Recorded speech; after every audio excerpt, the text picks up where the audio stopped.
Oh, what the heck? I don't ever say yo. What up? It's your boy GV. Welcome in, everybody. Yo, Vincent Gabon. $5 and 5 gifted GV memberships. Thank you very much. How do I interact with these bad boys?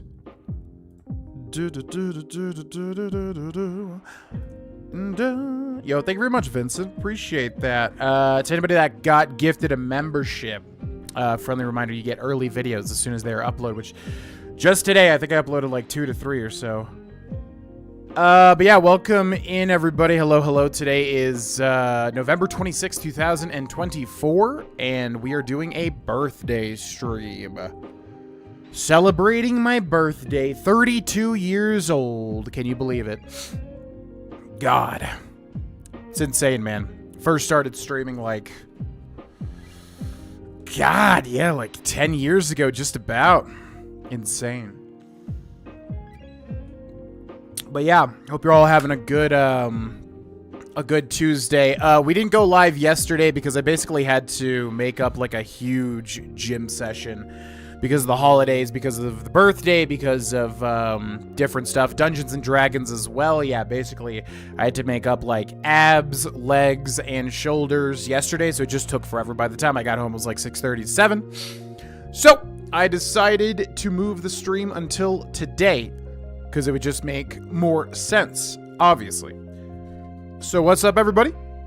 Welcome in. As the title says, we're going to be doing some more Skyrim Anniversary Edition all content. We basically just have getting stabs from Neloth and doing Saints and Seducers and getting to level 46, where I don't know what happens, but something happens, which is really interesting.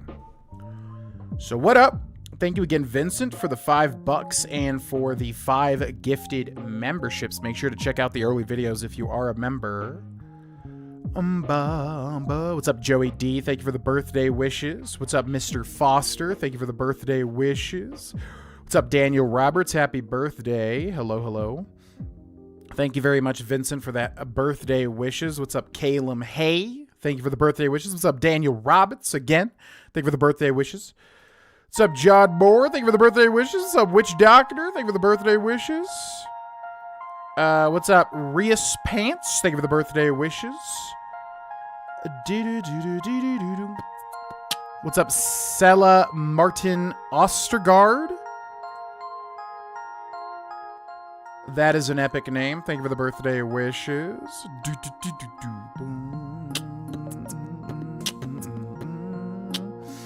What's up, Amanda Log? Thank you very much. What's up, Killa Beauty 2002? What up, Braden Earp? What up, Josh? Thank you for the birthday wishes. What up, Danka Wanka? What up, Chris? Thank you for the birthday wishes. What's up, Desu? Thank you for the birthday wishes. What's up, Kodami? Thank you for the birthday wishes. Kodami, our DM in Dungeons and Dragons, actually. Fantastic job DMing. Very fun session. I was rolling like a god with my Dragonborn Paladin Nava.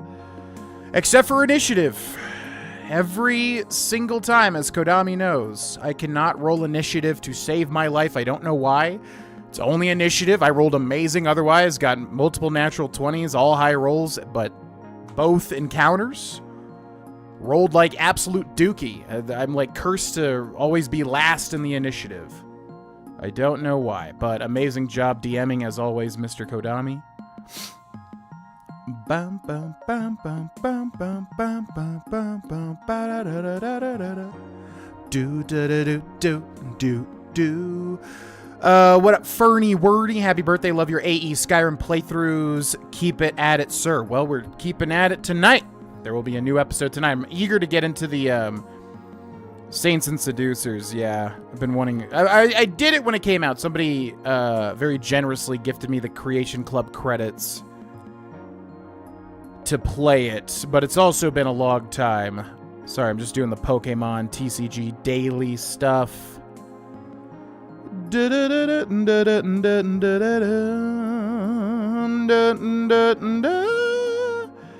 want that rare fire pick, but I don't have enough wonder, whatever the hell. Whatever. Thank you, Rias. Appreciate it. Thank you, your Vanguard. Thank you, Nathan. I am 32 years old, which is insane to me because as people say when they get older, they always feel the same age, and it's true. I still feel like I'm in my early 20s, you know. It's very weird getting older. It's like you have the mentality, but obviously your body's getting older. But luckily, putting in the work to get in physically really good shape, so I want to make sure that my 30s are filled with physical health. So that, you know, a lot of people, they let themselves go more and more and more as they get older. I want to definitely double down in my 30s and become in the best shape I've ever been in. But, yeah. Yo, thank you, Jotaro. Appreciate it. Y'all are kicking my ass in the campaign. I love it. Yeah, that's the weird thing about being a DM is, like, you want your players to succeed because you want them to see all the stuff you create. But for me, it'd be like, yeah, I want people to struggle. I want, like, you know, it to be hard. So finding that balance has to be, like, insanely difficult, I would imagine. But I don't know. We're rolling pretty well. I mean, I think we're all obviously using our stuff somewhat correctly. So I think it's been a good balance of challenge. Obviously, some encounters have been easy, but other encounters have been, you know, we always have people going down. So as somebody that hasn't DM'd before, I don't know how to balance that. That sounds really difficult. You know? What's up, Chopper? Lewis, thank you very much. What's up, Raekwon Jarrett? Thank you very much. Sorry, I keep forgetting to go into Nightbot and, why did that delete that?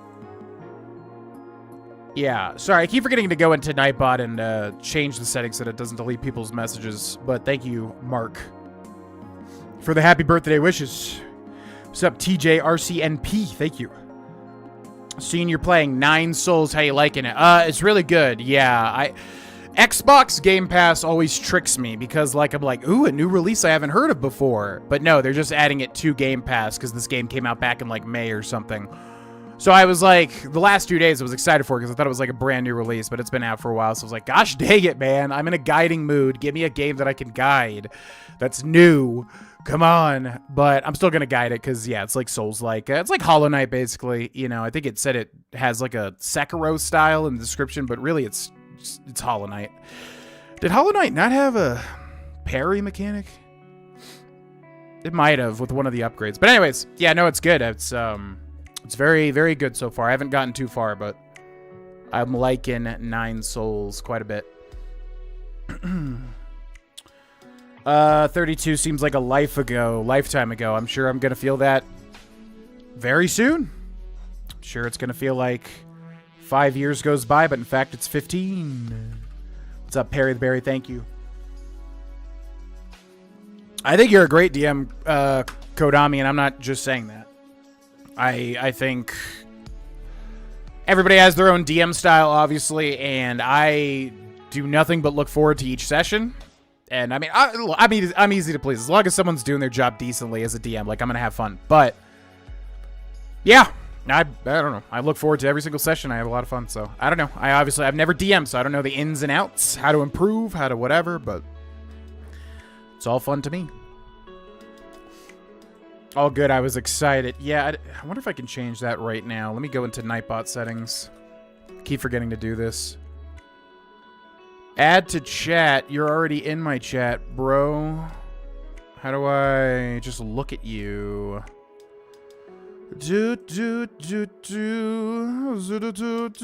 Dashboard commands, giveaways, logs, regulars, song requests, chat moderation. There we go. Blacklist words and phrases. Okay. Cool. So we can turn that off. I don't think we'll allow links just because YouTube's a little more Wild West than Twitch. Okay. So that should chill Nightbot out. Obviously, it's a privilege, blah, blah, blah, so don't abuse it. But yeah. By the way, GV, the Discord link in the stream description is expired. Yeah, so basically, for those that didn't see it, I made a post in the Discord, and, you know, the Discord and Twitter mainly, the Discord and the Twitter are the big two. I just feel, as I've said many times, and I don't, you know, I know people are tired of hearing me talk about this, and I'm tired of talking about it in the first place, but I want to keep people in the loop. The Discord and the Twitter feel so disconnected from me, and they have for a long time, that I've wondered, there's a thing that I'm considering pulling the trigger on regarding all of my content. I'm still thinking about that, so I don't know what I'm going to do with that yet. But in addition, I want to make sure, like, you know, the platforms that I'm spending time on, the platforms that I'm trying to grow and that sort of stuff, like I've said before, countless times, I want to make sure we're all in this together, right? And specifically the Discord and the Twitter, you know, it just doesn't feel like that. It just feels like it's just there. It doesn't really feel like, you know, the Instagram, for instance, like whenever I make a post, like people are super duper just like supportive, and it feels fantastic, and everybody feels like, you know, that we're all in this together pretty much. And that feels great. And I just don't feel that with Twitter and Discord. Maybe I'm overthinking it or whatever, but the point is, there may be something that I do regarding my content, so I remove the Discord in preparation for that. But if that doesn't happen, I'm probably going to make a Discord and then just set it and forget it and just probably not interact as much, because it really does mess with me mentally when I, you know, as I've talked about time and time and time again, which again, I don't even want to talk about it because I'm tired of talking about it. I know people are tired of listening to it. But yeah, I want to make sure that everything I'm doing, everything that I'm, you know, putting time into, whether it's even a social post on Twitter or at a Discord, it feels good. It feels like I'm putting some level of good in the world. You know, when I post in the Discord, like my workout,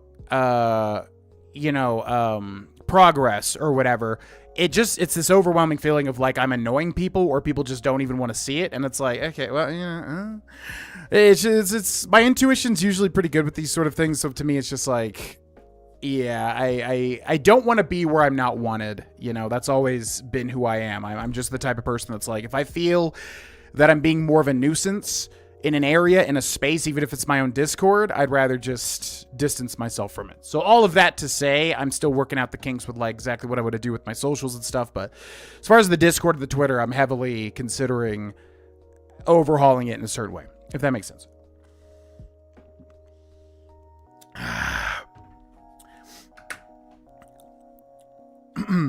Did you eat anything great for your birthday or do something special? So we're actually doing the main celebration tomorrow, because that's kind of the day that we both have free. So what I'm probably going to do is go to the gym tomorrow, because it's closed on Thanksgiving, and then kind of figure out what I want to do for the rest of the day for my birthday, basically. I love films, so we might go see a film. I'll just see what's going on around in town, and then probably, yeah, we'll have dinner or something. I want to just spend time with my loved one and have a good day, pretty much. DMing is hard. I'm not a fan. I think I would enjoy the performative aspects of it, the voices, the mannerisms, whatever, the playing the NPCs. I would love that, but all the nitty-gritty like mechanics and stuff, like I'm very intimidated by that. But I think there is an aspect of DMing that I would really enjoy and would be good at. So maybe one day. What's up, Spirit? Thank you very much. DMing is very hard, but I have such a fun story to tell, so I'm going to power through it. Yeah. I keep wanting to say your real name. Kodami, his world is very cool. It's definitely the type of world that I could see easily fitting into like a game or something. So it's been a fun time unraveling the mysteries and the world. And I love my character. I think Nava is so fun to play. He's basically like a stick in the mud, dragonborn paladin, virgin, but also a badass in other ways. A lot of fun to play. Yeah, Kodami for sure. I would bet. What's up, Blue-Eyed Mama? Welcome in. Part of the Discord, so I didn't see that message. Your Discord is the only one I was in. No reason to have the app anymore, I guess. I'm definitely going to make a Discord, and like I said. So basically, there are social things, TikTok, Instagram, you know, YouTube, obviously, other stuff that I'm doing, whatever, blah, blah, blah.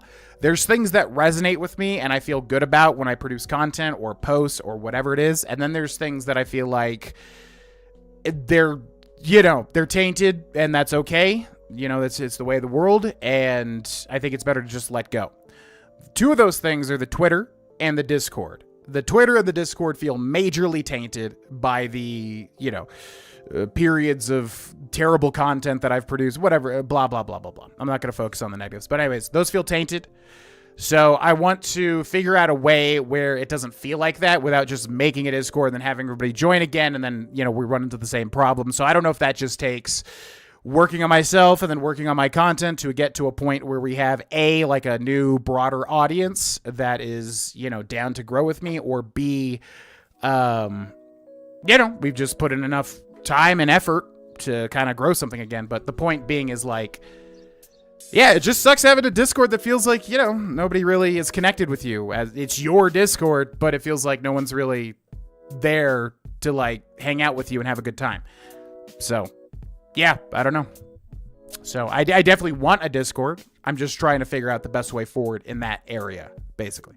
Same thing with Twitter, but obviously the Twitter is more, you know, easily changeable. What's up, Inferno Wolf? Thank you for the birthday wishes.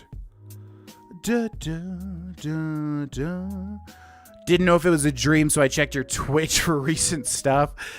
Yeah, no, based on what I've seen about Twitch, I mean, I don't know. I'm definitely not, like, in tuned with Twitch at the moment, but I don't know, man. It's everything that I see, at least on social media, coming out about Twitch, it just seems to be not great.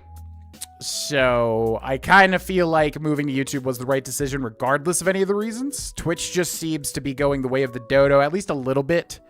Maybe not permanently or anything like that, but at least it's not what it once was. It's not what it once meant to me, if that makes sense. Yeah, I know you don't care. I usually just try to err on the side of protecting people's personal details. No, we switched to YouTube a while ago, Blue-Eyed Mama, and we're sticking with that. Couldn't wait to do it again. I feel like D&D is an activity, if you really lean into it, that captures almost like an unrestrained childlike wonder and imagination. I mean, exactly, yeah. I mean, I think it appeals to anybody. I think a lot of people, obviously, for a long time wrote it off as nerd crap. But if you are anybody that likes being imaginative, if you're anybody that likes role-playing, if you're anybody that likes, you know, board games, elements like that, yeah, to me, it's just like a very in-depth board game, which I'm a huge fan of board games in general, so it's perfect for me. I love D&D. It's some of the most fun you can have, and especially if you're hanging out with friends and drinking beers, although I don't drink beer, but non-alcoholic beers. Good time. Yo, thank you, Bote.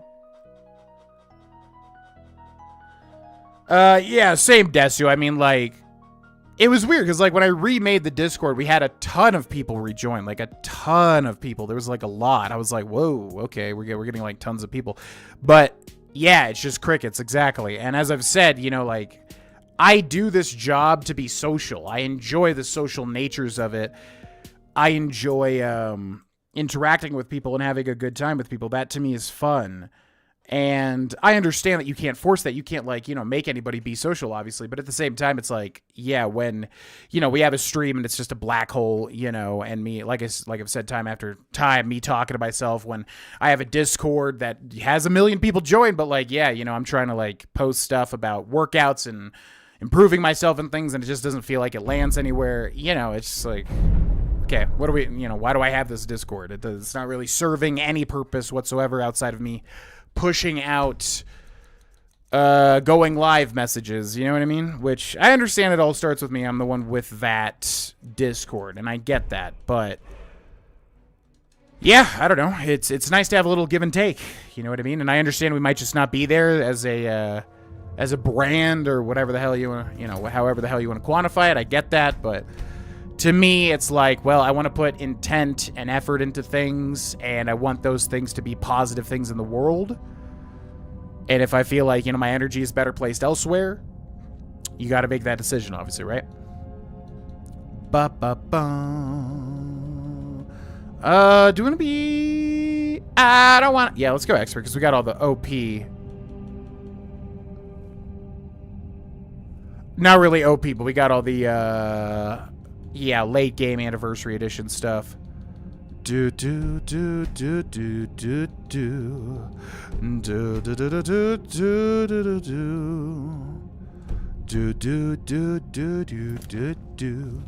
Okay, My girlfriend just got home from work, so I'm going to go say hi to her before we jump into this, and then we will be right back with Skyrim Anniversary Edition. Thank you for watching.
Ba-doo-doo, ba-doo-doo-doo-doo-doo.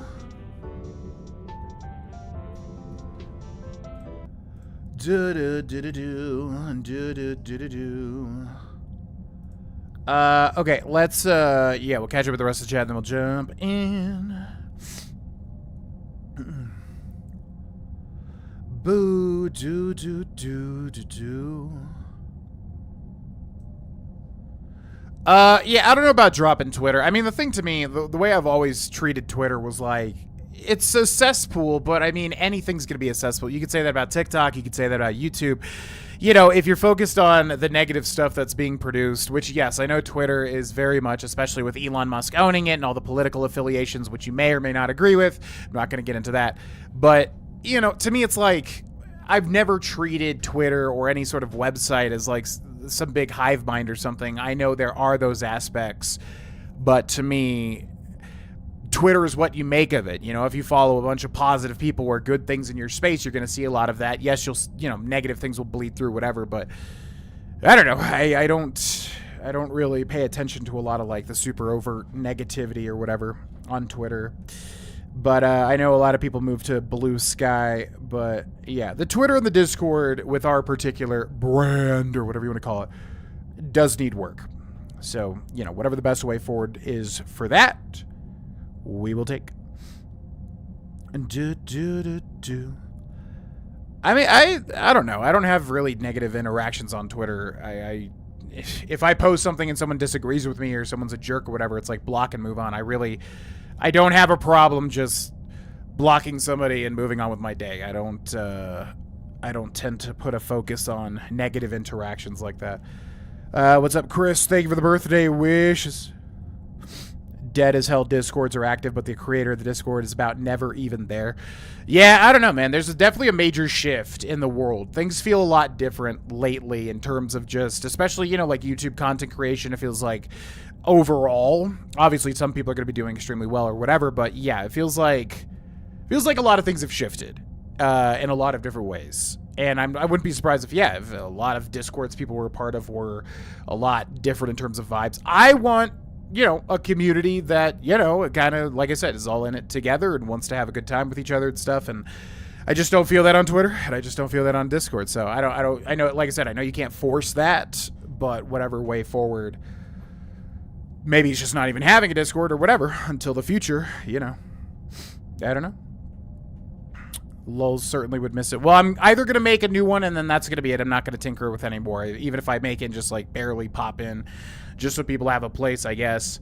But I'd like to be hands-on. It's just, you know, you have to invest your energy into things that are positive outcomes for you. And with my Discord, I'll post stuff, and it just, like I said, it's an overwhelming feeling of, like, you know, I just don't feel like people even want to interact or whatever.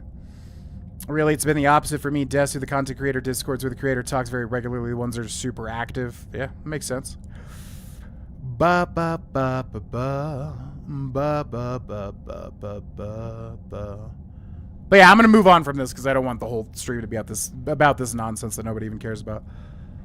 Ba ba ba ba ba. What's up, Robert? Yo, thank you very much, Fernando Vergen. Appreciate it. Thanks for watching. Appreciate it, Blue-Eyed Mama. Okay. Let's get it started in here. All right, ladies and gentlemen, so welcome back to our Skyrim Anniversary Edition, all Anniversary Edition content playthrough featuring Ruthir, who is right here. Basically, yeah, we have done every single bit of Anniversary Edition, as far as I understand, except for 3 things. We need to get Neloth to the point where he will sell us things because he has new staves that were added. Staves, whatever. In addition, we need to do Saints and Seducers, which is the big last chunk. And then finally, if you get to level 46, something happens, and I don't know what it is. You get a letter or something. And to my knowledge, and feel free to point it out in the comments or whatever, if anybody, you know, wants to do that in the future, if they notice something, that should be every single thing added in Anniversary Edition. So I definitely want to get into Saints and Seducers. This is a big quest right here with Neloth. I honestly feel like we should just leave and save this for later. Because, yeah, this is a whole-ass Dragonborn quest that I don't really feel like doing right now. I want to get into the good stuff. You know? So, Saints and Seducers. You gotta talk to Ri'saad, who travels between Whiterun and Markarth. Bum, ba, bum, ba, ba. So let's do that. Let's track down this fella. I thought there was something else with Ri'saad too. I think he has like multiple things. Captain Gallant. That would be another little catchphrase if I did another Skyrim playthrough. Would be the Captain Gallant thing. You hear that every time you go from Solstheim to Skyrim and vice versa. Okay, what is it? Whiterun and oh god. Okay. So Ri'saad travels between Markarth and Whiterun. And I feel like I never see these. It's the pack of Khajiits.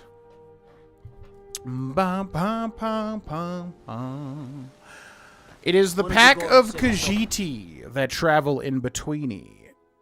And I don't know where or how to find them. Because they cannot go within the city walls. They have to stay outside. I feel like whenever you have to find something like this, I usually typically do get lucky. They just show up when I need them to. Because there's really no rhyme or reason, I guess, unless you like follow a schedule or something. So if we wait here, I guess we'll wait for 12 hours. Let's see if they just pop up, maybe.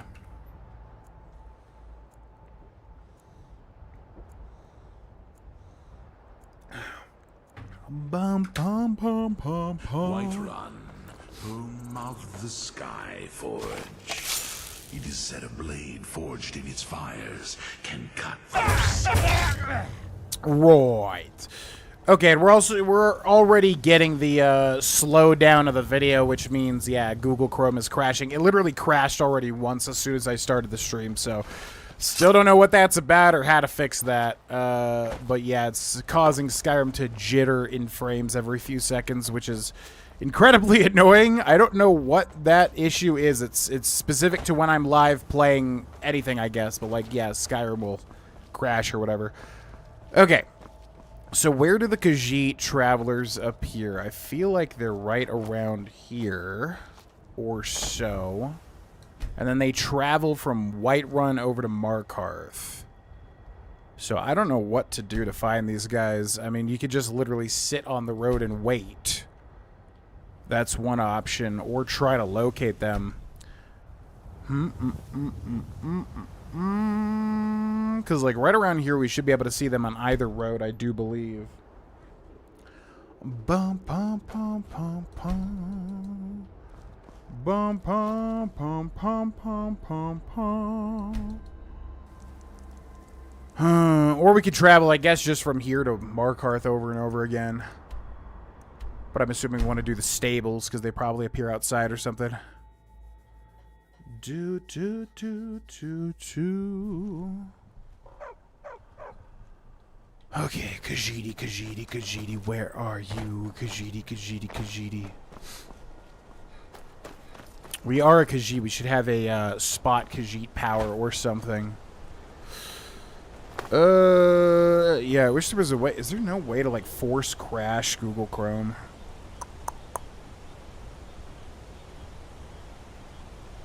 Because if I could just force crash it, that would solve this issue, at least for a little bit. Okay, I may just need to look up, like, the best way to find these guys. Because I have no idea. I think, we got lucky the last time, I think. I think they spawned pretty quickly. Alright, let's go back to Whiterun. It is Whiterun, right? Whiterun and Markarth, yep. Ri'saad. Ri'saad. Bum, bum, bum, bum, bum. Bum, bum, bum, bum, bum, bum, bum. Du, du, du, du.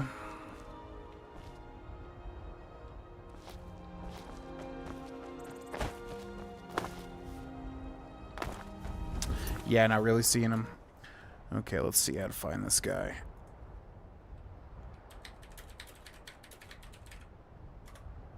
Bum, bum, bum.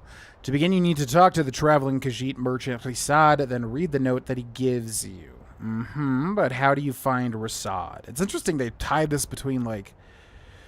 It's interesting that they tied this to a roaming Khajiit NPC. As Ri'saad is a traveling merchant, he changes locations frequently, so you have to locate him first. The best place to locate him is outside Whiterun, near Whiterun stables and other good locations at the Markarth Khajiit camp. Is there a Markarth Khajiit camp? Didn't know about that.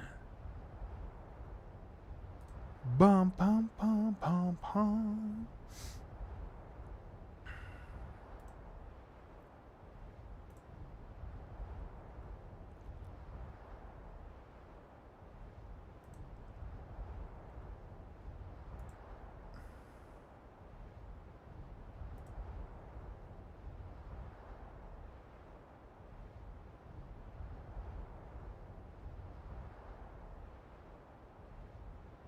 Oh, do we literally have the note? Oh, we might have this note.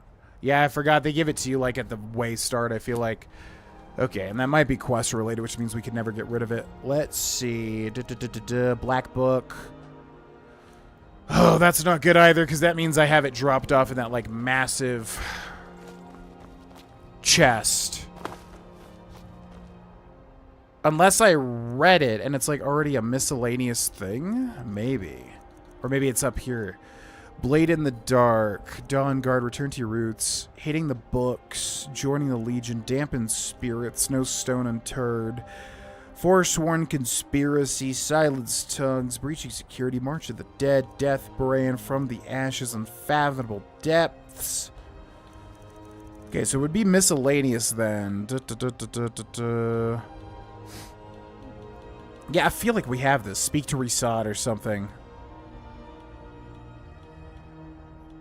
Bum bum pum pum pum pum pum pum. Son of a bee. Okay.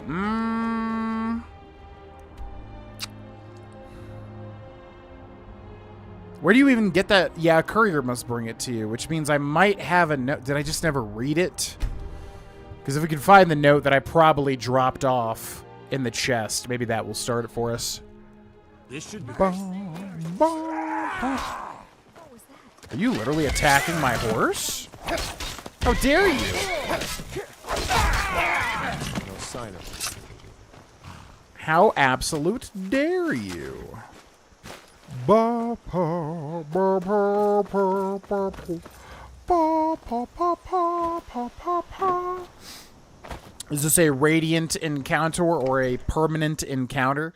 Saints and Seducers is one of the biggest content packs added with anniversary editions, so this is a guaranteed thing, but you just have to find a traveling Khajiit merchant who always goes from Whiterun to Markarth or whatever, but I have no idea what his schedule looks like. I guess we could look up his schedule or whatever.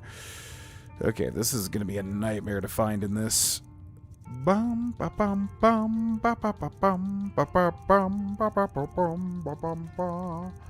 I think it's literally called like Letter from Ri'saad or something, but the way that Skyrim like sorts these messages is it puts it with other messages, which means I feel like it would be here, or is it literally just...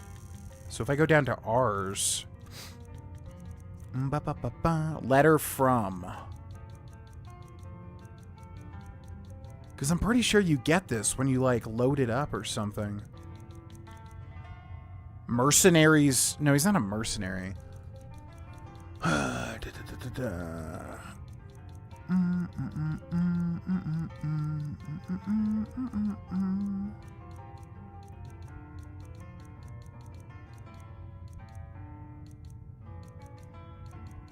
my gosh, where would you even be? Smuggler. I mean, he is like... No, he's not a smuggler either.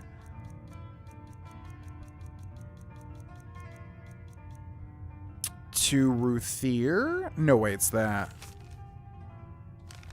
Don't know what that is.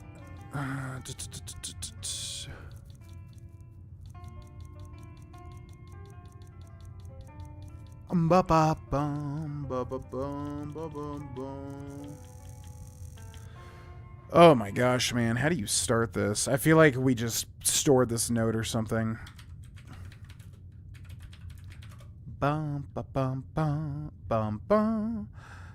Skyrim is found traveling the roads of Skyrim between Whiterun and Markarth, stopping outside of each city and setting up tents for 2 full days before moving on. He buys and sells every type of blah, blah, blah. Does he have a schedule? Like, how do we find this guy?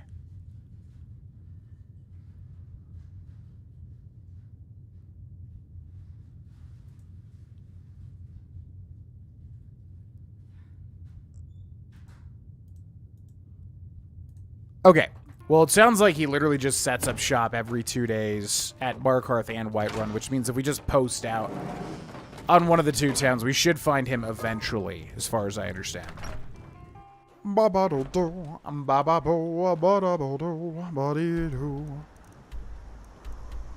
let's see if that's the case. Saints and Seducers is pretty good. Pretty good.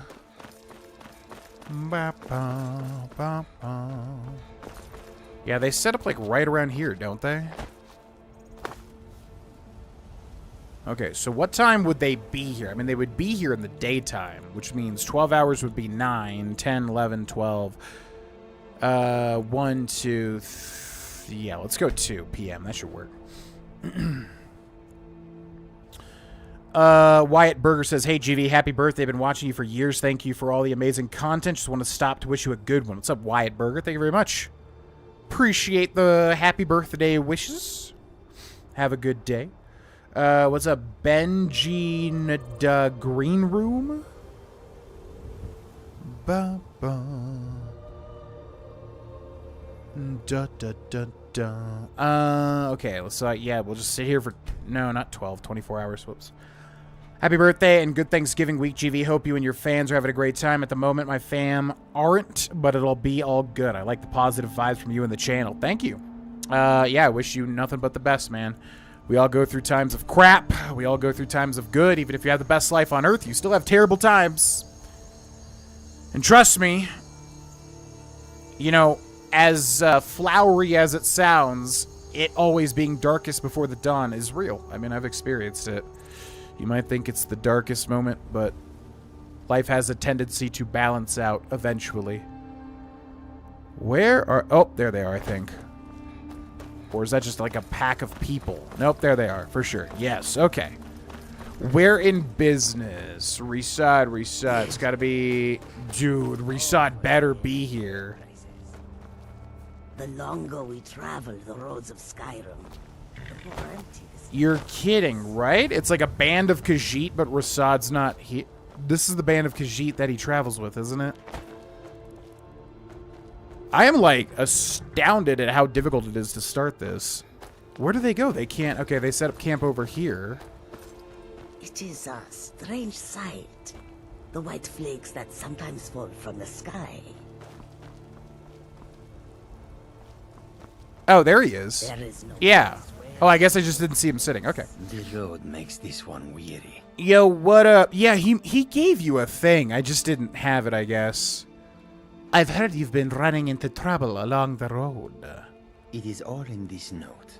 I'm sure that it is, and there we go. Balance of power. Ri'saad's note on bandit attacks, but I'm pretty sure you get like a note from him before that too.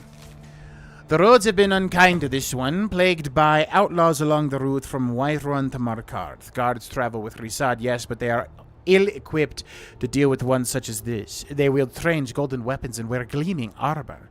Ri'saad has read of such things only in stories. Their encampment is found just west of North Brittleshin Pass. Each time they sit upon us, they shout, "The saints would like to browse your wares today." The brutes steal mostly trinkets and oddities, no matter how cheap this one knows them to be. Then they allow Ri'saad to go on his way. Ri'saad has not yet fought back. While it has harmed this one's coin purse, it is not worth a life. Ri'saad has heard of another gang patrolling the roads further north, calling themselves the Seducers. They are known for their menacing dark armor. Skyrim grows more perilous by the day. They are known to camp along the road west of Fort Karstav. This one would pay handsomely to any who would help. Ri'saad fears for any who might come to harm at the hands of those worrisome pests. Gotcha. Okay, there's Google Chrome crashing, which is actually a good thing, because, yeah, it's been stuttering like crazy, and the only way that I know that it will relax is by Google Chrome crashing. As weird as that is. Alright, so, balance of power. In Ri'saad's note, he details that he's been attacked by bandit gangs calling themselves the Saints and Seducers, wielding strange weapons and armor. He noted the location where they were each last seen along his route. Ri'saad is offering a reward for defeating these new bands of thugs. We got the Saints and the Seducers. Let's start with the Saints. They're down here. Let's go. Bum, bum, bum. A dwarven horse indeed. Yep, and many other benefits as well. There's a lot of endgame type stuff you can get in Anniversary Edition. Ri'saad's note, it's in my quest list right now. You talk to him and he gives you the note to read. After you read it, starts the quest. I'm talking about a note previous to that, though. Don't you get a note from a courier like when you start Anniversary Edition? Don't you get a note or something that leads you to Ri'saad, which I'm betting would give you an actual marker to him that you can find him, which is why it was frustrating for me, because I probably dropped off the note in a chest and forgot about it. It's impossible to find. What's up, Beaches, who says, I've been watching you since at least your beginning. I played Skyrim in 2011 when it came out. Dang. It's a long, long time ago. A long, long time ago. Yeah, I've been playing since my beginning, you know. I too played Skyrim on release night, waiting in line at GameStop way back in the day. Way back in the day. Okay, let's get our build set up here. Arkham Batman 01 says, here's my favorite YouTuber and streamer, GV, my man. Happy Skyrim Gaming birthday. May your B-Day special edition, pure-hearted. You rock, GV. Happy birthday, big man. Thank you very much, Arkham. Appreciate it, dude. Da da da do. La la la. La la la la la la. La la la. Oh yeah, this thing.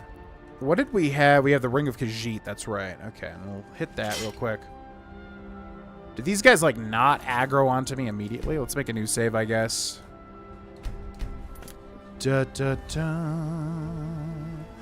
Da da da da da da. Yo, what's up, R. Piazza? Thank you. Great episode of SS. What is that? Oh, Soul Silver. I'm like, what is SS? I know what that is. Was so happy you got Pineco because I was really wanting to do to mess around with this evolved form. Yeah, with all my playthroughs of basically anything. What the actual hell is going on? I feel like this playthrough is like cursed, dude. My controller's just like not moving. What the? Played this game like 50,000 hours and just random crap happens like that. It's so weird. You okay? I guess it was my controller. That was very bizarre. Anyways, yeah, I with all my playthroughs these days, I try to really like switch things up, do what I normally would not do. Okay, they do attack me. They did not aggro for like a long time. So Pineco was definitely the choice for me, basically, because he's a little weirdo, and I definitely have never used his evolved form, and I'm excited for it. Blah, blah, blah. I don't understand how that was not a stealth shot, but alright. Okay, let's go for Namira's Itch, which we gotta switch out, because apparently this thing does not even have, like, an actual, doesn't work, apparently. Do I not have the other weapon? Items, weapons, what was it? It was the Fang of... I guess I just didn't see it. Alright, and then we also got Frost Breath. Bum, bum. Ba-ba-bum, ba-ba-bum. Do-do-do. Oh my god. Bum, bum, bum. Ba-ba-bum, ba-ba-bum. Okay, let's go. Let's go. Come on, I need one of you to die at least. Thank you.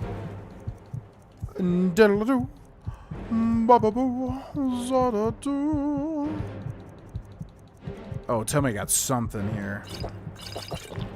Let's do invisibility. I'm gonna need a heal. You're kidding me, right? Nobody here now. Okay, we need to switch this weapon out. This weapon literally does nothing. I think it's glitched.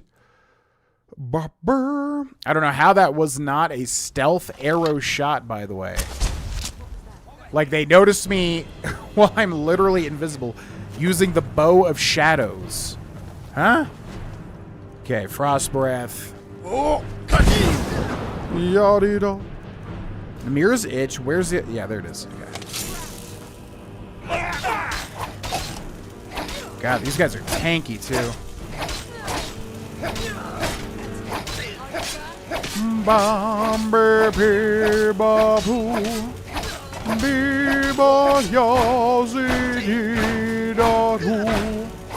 Goodbye. No, no, no, no, no, no. Not like this.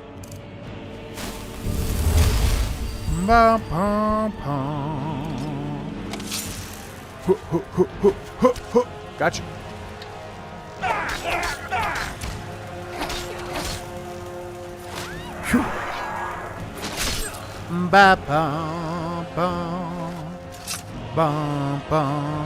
The Watcher's Eye. Oh, yeah. Golden Saint Helmet. Scaled Horn Armor. Horn Armor. Whoa. This thing has a huge armor rating. What the heck? Saint's Bandage Key, Bandit's Cage Key, Gold Scroll of Mayhem, Golden Saint Boots. I don't think we need any of the Golden Saint stuff. It is Saints and Seducers, but I think you find like a million of these things. I don't think they're technically unique, as far as I understand. Then we got the Bandit's Leader, who's got a whole bunch of stuff. I guess we will take the shield, though. Saints and Seducers. And then how long is this book? I think this is just like a thing that's here. I don't think this is... Yeah, okay. It goes and goes and goes. Goes and goes and goes. Do you think people who first experienced Skyrim on its release in 2011 will be treated as old man? I mean, it comes down to how old you are, right? Ultimately. You could have played Skyrim when it released, you know, at 12 years old, which I guess now would make you 22, 24 or 5. I mean, I used to think when I was like 25, I was like, man, I'm over the hill now. I'm 25, it's over. which is hilarious because now when I think of somebody that's in their 20s, to me that seems incredibly young, like very young. And then if you're like in your teens, you're like a baby to me. Oh, we got the Night Eye effect, that's why.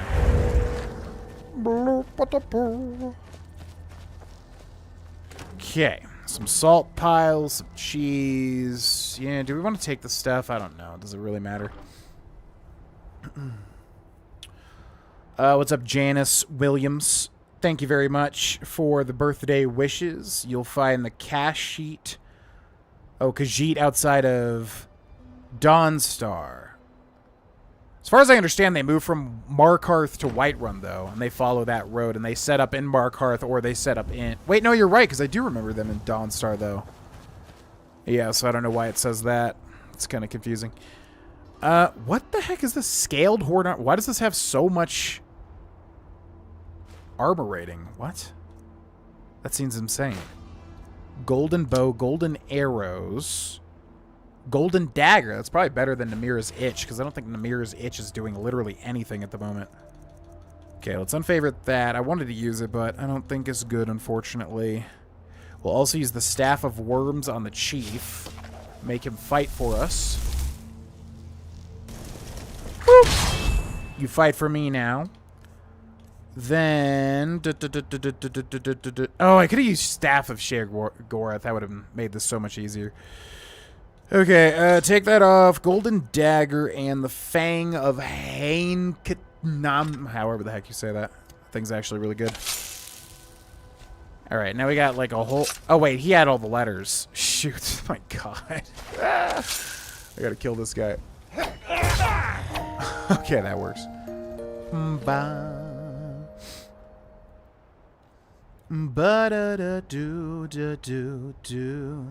Yo, appreciate it, Arkham. Have you gotten too comfortable with Skyrim that you need mods? No, because it doesn't really work that way for me. I'm not somebody that, like... I will experience all the content that's new to me. I have never done all the AE content, right? Although now I have, except for, like, 2 things. So what that means is, like... There's never going to be a moment in Skyrim where I've done enough where I'm like, man, now I need to play mods. I'm just not a mod fan. I don't enjoy mods in games. The fact that, like, they're, like, fan-made, like, kills it for me. And I understand you can make a fan-made thing that's, like, on good, if not even better than what Bethesda made. I get that. But for me, it's a disconnect in my brain that just doesn't really...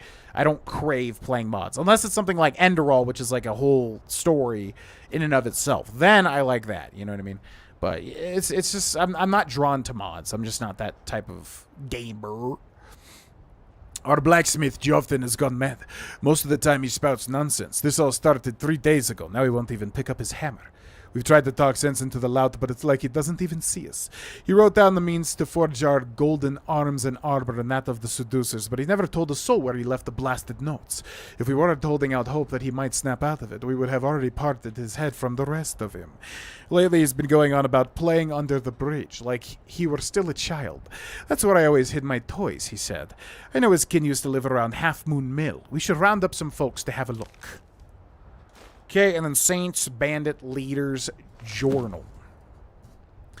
Now this is what I call easy coin. I'm proud to be one of the Saints. Every few days Ri'saad comes down the road and his wares are ours for the taking. We don't take everything, mind you. If he don't got nothing to sell, he can't stay in business. And then where would he be? Where would we be? We just skim a bit off the top each time. Kintal should be happy with our latest take. He'll be leaving his camp up near Karthwaste to pay us a visit soon. Those damn seducers were eating into our profits until we drove them up north. Other merchants pass through those parts, so maybe they'll stay gone. Okay. So clearly there's like, yeah, two bandit gangs that have kind of formed using armor from the Shivering Isles from Oblivion, which is very bizarre, of course. Free the Elytra Nymph, yet there's no Elytra Nymph here. Oh, there he is. He somehow got freed. Yo, what up? Okay. A giant bug crab. I really need to stop drinking skooma. Still, I wouldn't mind keeping you as a pet. What do you say? Alright, let's go. Teleport pet. Manic Elytra Nymph. Which, can you do anything? I need some help in battle. Whoa! He does some sort of, like, buff? What do you do? Elytra's uplifting aura. Targets won't flee for 5 minutes and get extra health and stamina? Huh. That's like a... Yeah, it's like a rallying cry when you're fighting with other people. That is weird. Okay, I like that. Let's harvest some venom. Mystic Venom added. Okay, what's the Mystic Venom?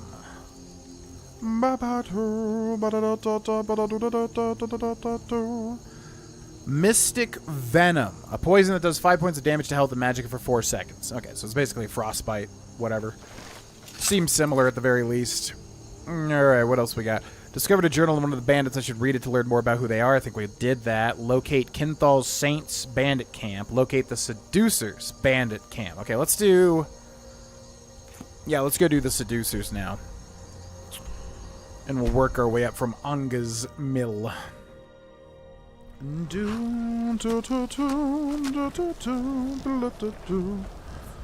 What's up, Sham D? Thank you very much for the birthday wishes. Appreciate it. Thank you, thank you. Yo, what's up, Ghost Ninja 229?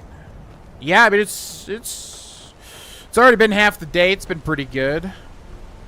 We're doing the major celebrating tomorrow, but it's been a good day overall.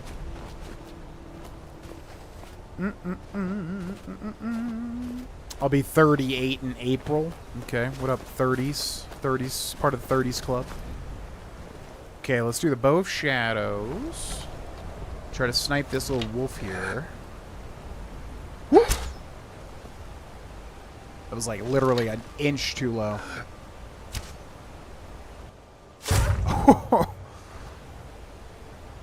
The fact that it just like sticks there. A person who was born 2011, not going to be old, but given that the game is 17 plus rating, that means we are old. I used to consider 30s like becoming old, I guess. I don't know. I think as you grow older, you kind of adapt to your new age bracket, and it just doesn't seem as old as you once thought. Like when you're in your teens, thinking about a 30-year-old sounds really old.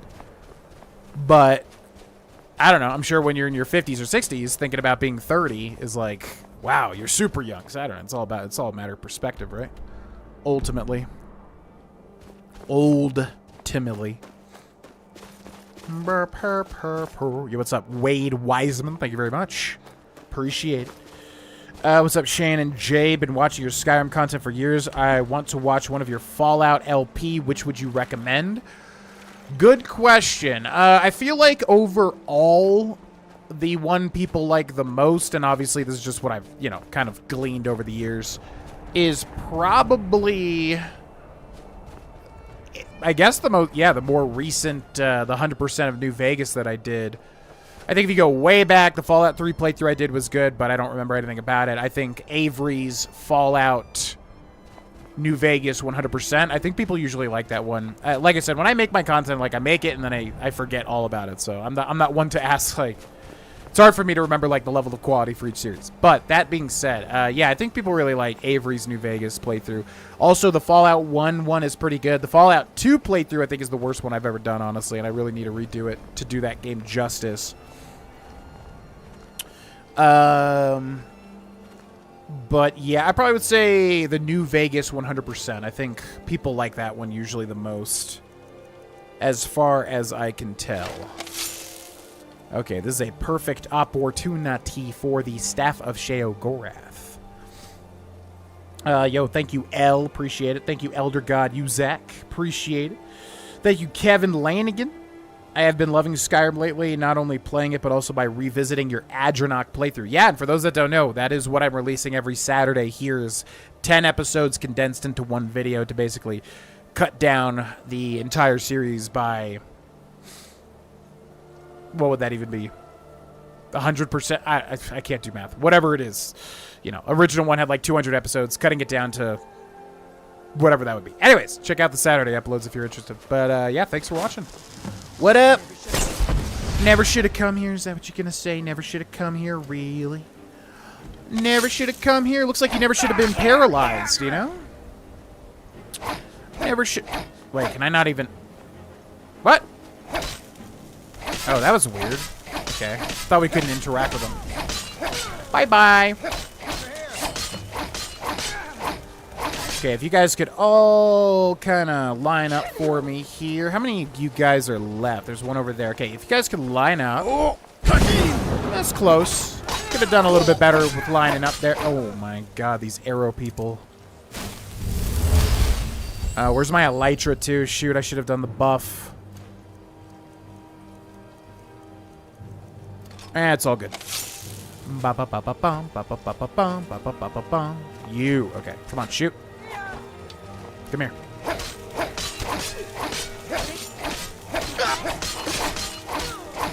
Okay. Oh, no, no, no, no, no, no, no, no, no, no, no, no. Ba, ba, ba, ba. I don't even think that's going to make a difference.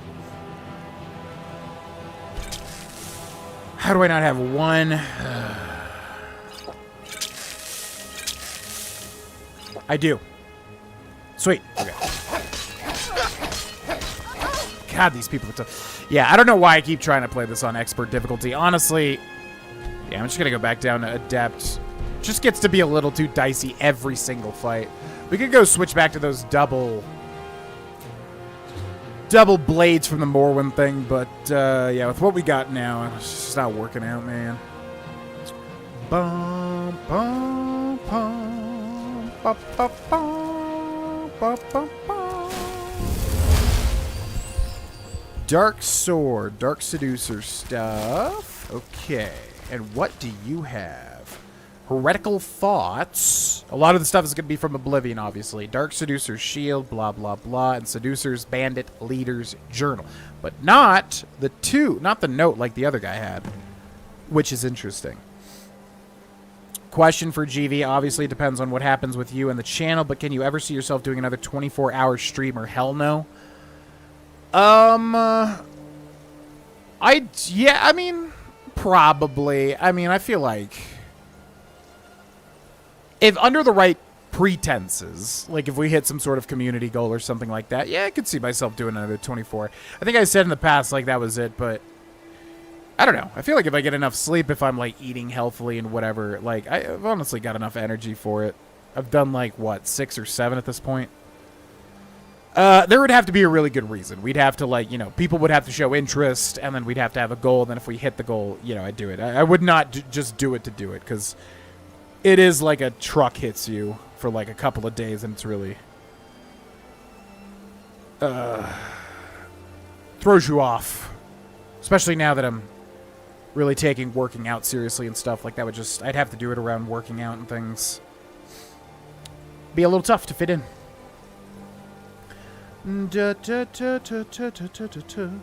The New Vegas one is very good. IMO, the Fallout 1 and 2 ones are good as well. Yeah, Fallout 2 is a fantastic game. I just... boy, oh boy. You know, I'm somebody that, like, if I find something really annoying and then it consistently happens, it really gets to me. And, like, we were playing Pikmin 2 and trying to complete those challenges without losing a Pikmin was really annoying. So anyways, sometimes I harp too much on certain things that are annoying me in a game. And that really happened with Fallout 2. That was, like, the worst...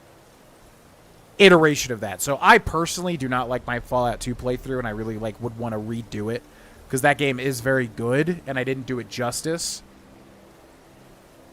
But yeah, I mean, if people like it, but I just know I could have done a lot better, basically, right? Dark work this, but does it ever pay well? Once every few days a merchant comes galloping through defenseless as a babe. We seducers always do our good deed and lighten their load before we let them pass. It's the least we can do. Moving north was the best thing we ever did. Leave Ri'saad to the milk drinkers of Whiterun, as they call themselves, the Saints. They're probably still hounding him on the road to Markarth. Svarig is behind on his visit. I wonder if his path from the west was more treacherous than usual. We need a change in our fortunes. If we don't get paid soon, I fear the others might not stay much longer. Hopefully this new lead pans out. Alrighty. And it looks like we have 2 new locations to go to, but they also have another pet here, don't they? Seducers, Bandits, Cage, Key. Yeah, I mean, we can always come back to these camps if I really need... I mean, this armor's not going to do anything, basically. So, I'm going to leave all this stuff, because I'm, you know, in Oblivion, you find like 1 million of the Golden Saints and Seducers armor, and it's whatever. Just is going to weigh us down a bit. Note on Demented Elytra Nymph. Can't believe we carried this bug the whole way here, cage and all. Always afraid it's going to find a way through the bars and eat me in my sleep. I guess there was a note for the for this guy too, probably. And I missed it, I'm assuming. What up? You're the second bug of your kind I've come across recently.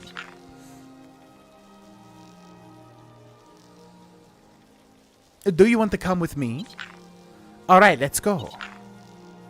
Teleport pet to so we can have both? I thought you usually can only have one of these. Okay. What do you do? I need some help in battle.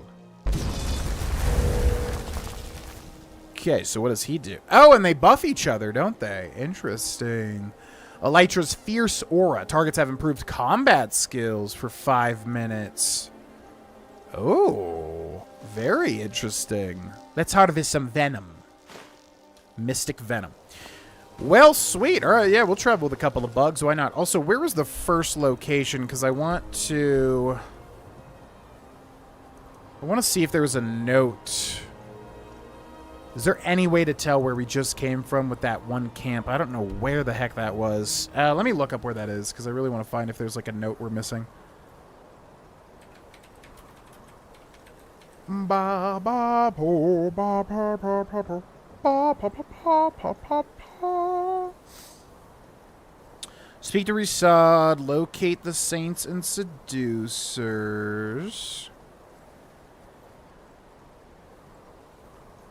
Tracking down the 2 camps. Blah blah blah.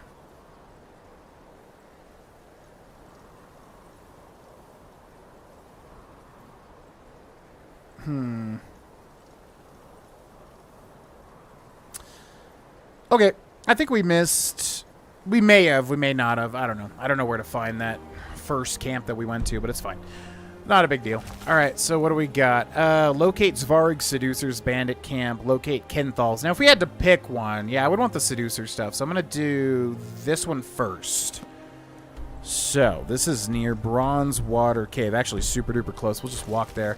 Actually, before we do that, though, I'm going to go get better weapons, because this thing is crap. Yeah, let's go get some better stuff. New Vegas LP shall be added to the watch list. Yeah, I hope you enjoy it. I enjoy your old Fallout 3 playthrough with Jack. Some good nostalgia there. Yeah, that's the first one, right? The first completed Fallout 3, which I think is basically 100%. I feel like we didn't do literally everything, but we did do quite a lot, if I do remember correctly. Bum, ba, bum, bum. Might have missed you saying it, but did you close the Discord or was I banned? Nobody was banned, no. We talked about it earlier in the stream, but the long and short of it is basically the Discord and the Twitter feel tainted. I don't think there's anything that I'm going to be able to do at this point to kind of like reinvigorate that. I think the best thing to do is either probably just put in my time, you know, stay patient, kind of, yeah, make the best content that I can make, kind of attract the people that want to be a bigger part and kind of interact with each other. Because right now, yeah, everything that I do on most of the things that I do in the Discord and in the Twitter, they just feel, you know, disconnected. It doesn't feel right. You know what I mean? So I decided to remove it because, yeah, I don't know. It just doesn't strike me as something worth energy at this point in time. Probably something to revisit. You know what I mean? Okay, let's go to weapons and drop off everything that we're not going to use. Bow of Shadows is good. Fang of Hain. I wanted this guy to have, like, daggers, but honestly, yeah, we're just going to use those big, sick weapons that we had. Let's do that. Glass crossbow. Golden dagger. Namira's itch. Staff of Sheogorath is great. This is great. Woodcutter's axe. This thing weighs 10. Yeah, we'll store that too. Okay, Golden Saint shield, which... oh, yeah, we're not using a shield, so we'll store that.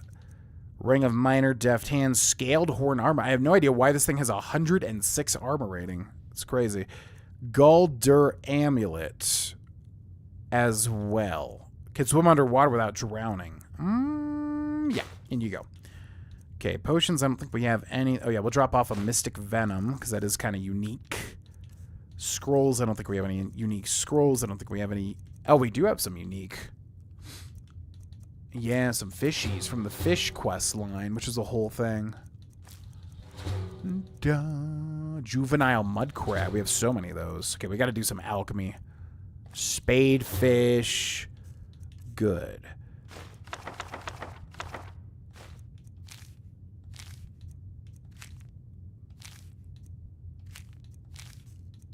Okay, and then anything here. Firewood. What do I have that? Gold, hinge, jug, lexicon, lockpick, and nails. Unusual gem and a Welkin stone. Okay, now in this chest, there are some crazy weapons, but as usual, I don't know where the heck to find it. Hope's Fire, there's one. Okay, what was the other one called? Oh, True Flame. Well, that was easy. Okay. I will take it. As soon as you lost your car in Fallout 2, it was all downhill from there. Yeah, basically exactly that. Which is why I typically do not go back and play older games that I didn't grow up with. If I grew up with an older game, I still get annoyed often just because games have come a long way in terms of, like, you know, quality of life and stuff like that. But yeah, if I didn't grow up with a video game and then I, you know, play a really old one, it's oftentimes very frustrating for me just because things are usually rough around the edges. And then you get a lot of, like, older guys that grew up with those games and they come in and they're like, oh my god, well, you didn't do this, you didn't do this, you don't have the strategy guide with you and all this stuff. And I'm like, I know, but, you know, it's just like older games, man. They're a little more challenging to jump into and have a good time with, which will often lead to frustration for me.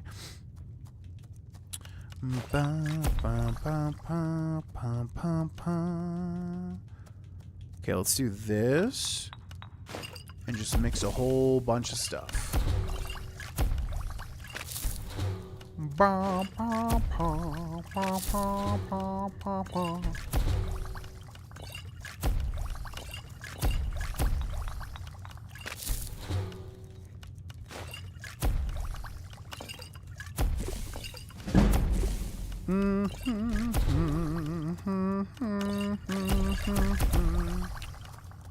No, you.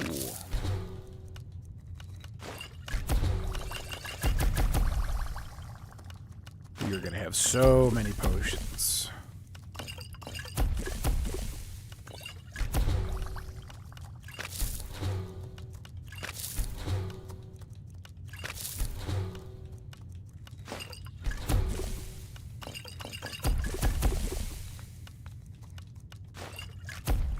Okay. Jeez Louise. Yeah, you know what? I'm going to go drop all these potions in the river, too, just to call back to Adrenoc's playthrough. Okay, then we want True Flame, which is burn the target. Targets on fire take extra damage. Yeah, that should be in the right hand, and then also Hope's Fire should be in the left hand. And then we should also charge these bad boys up. Black Soul Gem, don't mind if I do. And that one's already charged. Good. Good. Okay. Yeah, let's go drop all these potions in the river. Is there a definite best weapon in Skyrim? I think the answer to that, you know, I mean, obviously, you know, it's the type of game where one thing's going to work well with this build, this thing's going to work well with this build, yada, yada, yada, et cetera, et cetera, et cetera. If we're looking at the best weapon in Skyrim, is there an answer? I usually like saying definite answers. I don't like when people are like, well, no, because blah, blah, blah. Like, a lot of the time there is a definite answer, but people don't want to just say that.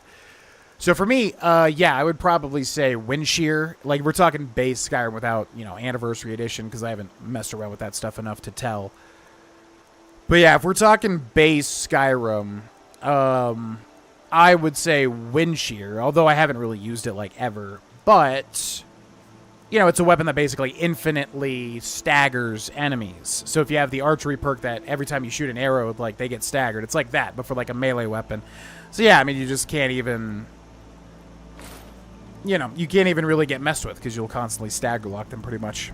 So I would say that would be the answer personally. Draft. Okay, I should drop like all these potions because we just have 50 billion that I have to sort through here. Light feet, true shot, water breathing, useless to us now. Filter the phantom, I got to drop off. Cure disease we definitely want, but there's 2 of them here. Extreme magic, fortify, alteration, carry weight, conjuration, destruction. Yeah, I guess we'll keep the potions of invisibility, light feet, lock picking, magicka, minor healing, minor magicka, plentiful magicka. Let's drop all these. Let's drop all those. Ultimate magicka, vigorous stamina, water breathing, weak magicka, poison, stamina, poison. We've also got scrolls we want to drop off too. Ah, that's fine. Okay. Now, what were we doing? Locate Svarig's Seducers, which is right below Forsaken Cave. Let's go.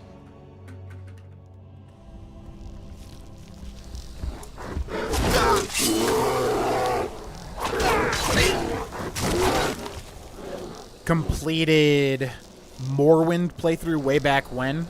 Man, oh man. Long time ago. Long time ago.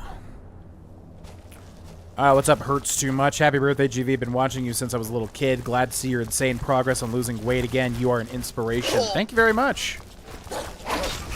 I really appreciate that, because every time I share progress, you know, I do get some pushback where people are like, you're just trying to get attention and blah, blah, blah. And I'm like, genuinely, I want to spur people that, you know, want to make changes in themselves, because I've done it many times. I know I can do it, but a lot of people have never done it, and that's, you know, key.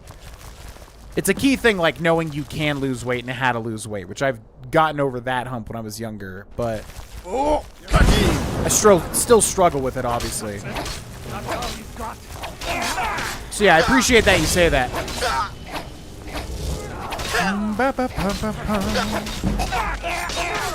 My God.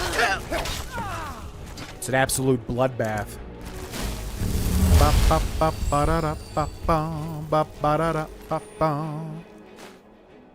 Hidden 'em as your giant spore. Wow.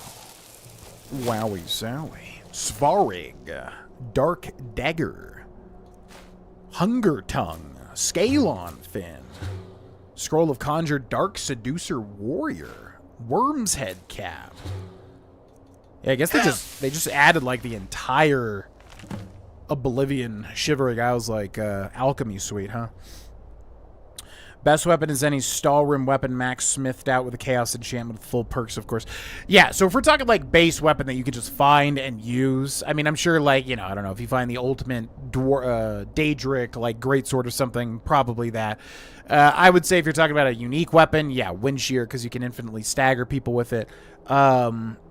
But yeah, if we're talking about the best thing you can get without mods or whatever, you know, yeah, you would have to max out your smithing, max out your enchanting, then like create the highest tier weapon, whatever it is, Daedric or whatever. Then you'd have to put on the chaos enchantments, which are what, fire, frost, shock, and then also get those perks in the destruction tree. So but you have to go through like 50,000 hoops. So if we're talking about just like the best weapon without doing all that, I would say wind shear. Because enchanting and smithing is like a whole nother beast. You can really just break the game, basically, doing that. Going back to old games. Yeah, like I said, like right now, Cynthia and I are about to finish 100%ing Majora's Mask. And it's been a joy. Because Nintendo's smart. Yeah, there's annoying things. Mainly the Z targeting. My god. Like, there's a mini boss where it's a big eyeball covered in, like, little globules. And trying to get the globules killed while also hitting the eyeball while the globules are basically interrupting all of your attacks. Beyond frustrating. And that's a perfect example to me of, like, I love that game. It's my favorite Zelda game. It's in my top 5. But that's annoying as all hell to deal with. And I just feel like that comes with the territory of being an old game, obviously. But, for the most part, it's been a joy. But yeah, certain old games, you know, games have just come so far, where if you look at the Sony suite, like, they're designed so well. And some would say, like, oh, they're too easy, blah, blah, blah. But to me, I really appreciate that games have gotten very quality of life intensive. Because, yeah, jumping into Fallout 2 for the first time and getting a rude awakening with, like, losing your car and then having to do all this horrible crap all the time, and, like, it sucks. But that was just the way a lot of games were back then. But me personally, I really like, you know, how far we've come. We continue to do the bidding of Thoron, our wealthy benefactor. Though our relationship has taken a turn for the worst, he still pays exceedingly well and continues to ask us to pillage the trade caravans as they pass, searching for anything we can find that seems off or has even a hint of magic. Thoron is a powerful conjurer, but also completely insane. He's become increasingly unhappy with our spoils as of late. I suspect that the vainglorious saints have done something to gain his favor. We've all become fearful of what might happen if we meet him next month and he disapproves of our spoils. If you ask me, all that time he spends holed up in those sewers has finally turned his brains upside down. He seemed to really like those tongs and rusty calipers we brought him a few months back. All we need is to find the right piece of junk that he thinks will help him bridge the gap he keeps going on about, and we'll have full coin purses once again. Ah, nice little calipers and tongs reference to a, yeah, kind of the fetch quest in the Shivering Isles. That's pretty funny. So yeah, by the way, if you're not getting this whole quest line or whatever is a reference to the Shivering Isles expansion for Oblivion, which is to this day one of my favorite DLCs, but really it's an expansion, but yeah, DLCs of all time. I freaking love it. So all these alchemy things are like, you know, from the Shivering Isles. All of this armor, all these weapons, yada, yada, yada. Okay, what now? Locate Kinthal's Saints Bandit Camp, and then now we can go do the final thing, or maybe the final thing. This might be much shorter than I realized, but we'll obviously do everything.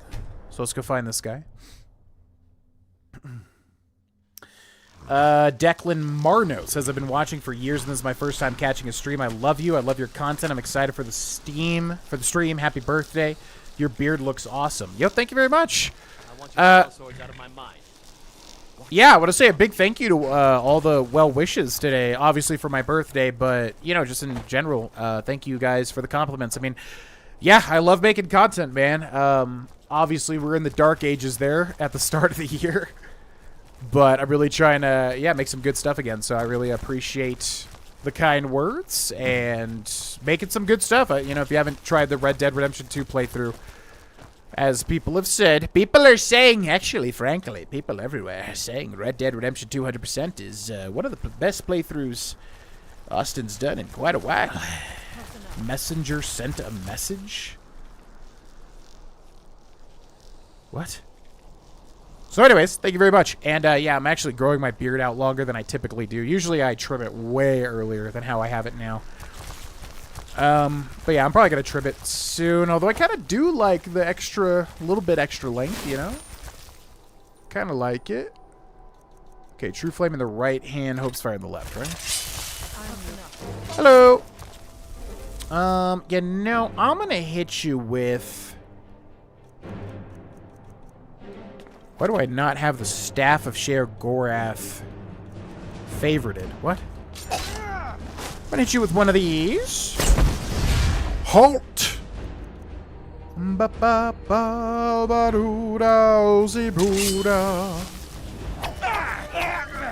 Okay, I'm confused. Does it make these people not interactable? But I was able to hit that one person.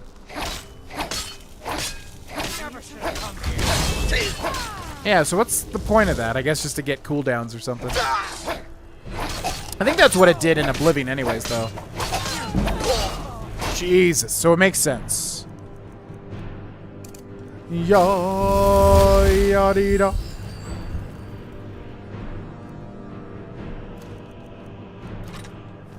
Bum, ba, ba, bum, ba, ba, bum, ba, ba, bum. Oh, Khajiit! Who is hitting me with an arrow? Because that's not gonna fly. Aha, it's you, isn't it? Do not hit me with an arrow. God, I hate when they just like take 1,000 years to loose the arrow and you know you're gonna get hit by it.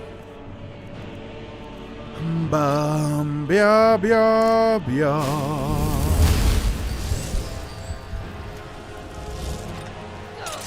Bum, ba, ba, bum. This guy keeps summoning more and more of these chicks, these golden women.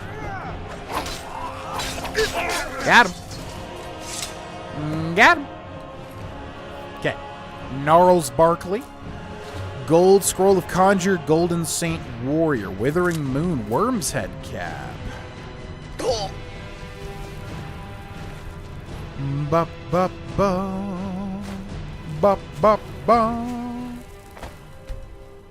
Do da do da do. Okay, that was a little tough. But we made it. We made it. The only game I can consistently go back to is Super Metroid. Yeah, and I'm not talking crap about old games. I mean, obviously I grew up with the Nintendo 64 and the NES and the SNES. And, you know, that era of gaming. So obviously I love it. I mean, that's what got me here. But, yeah, I mean, you know, if we're being honest, I think old games are rough around the edges in certain ways. Some of them hold up extremely well. You know, like JRPGs, I mean, you know, that format has existed for a long time consistently. But for me, yeah, I tend to get frustrated. Oh, what the heck? For me, I tend to get frustrated with certain older games just because of the, you know, they were just designed in different ways, basically. We got the Soul Tomato. Is that another Soul Tomato? Oh, 2 Soul Tomatoes. I wonder if I've missed anything then, because, yeah, that's funny as heck. Because if you don't know, in the Shivering Isles DLC, there are basically, yeah, there's a side quest where you can find randomly curios, and you can donate them. One of them is the Soul Tomato, which is a soul gem that's a tomato. So there's actually 2 of those here, which is great. I don't know if I even knew that last time we did this. That is hilarious. I love that. Ba pa pa pa pa. Yeah, never played Super Metroid, actually. Never played a Metroid game. I know Super Metroid is obviously insanely popular. N64 Z targeting. It works for the most part, but I will say there was a lot of moments where I'm desperately trying to lock on.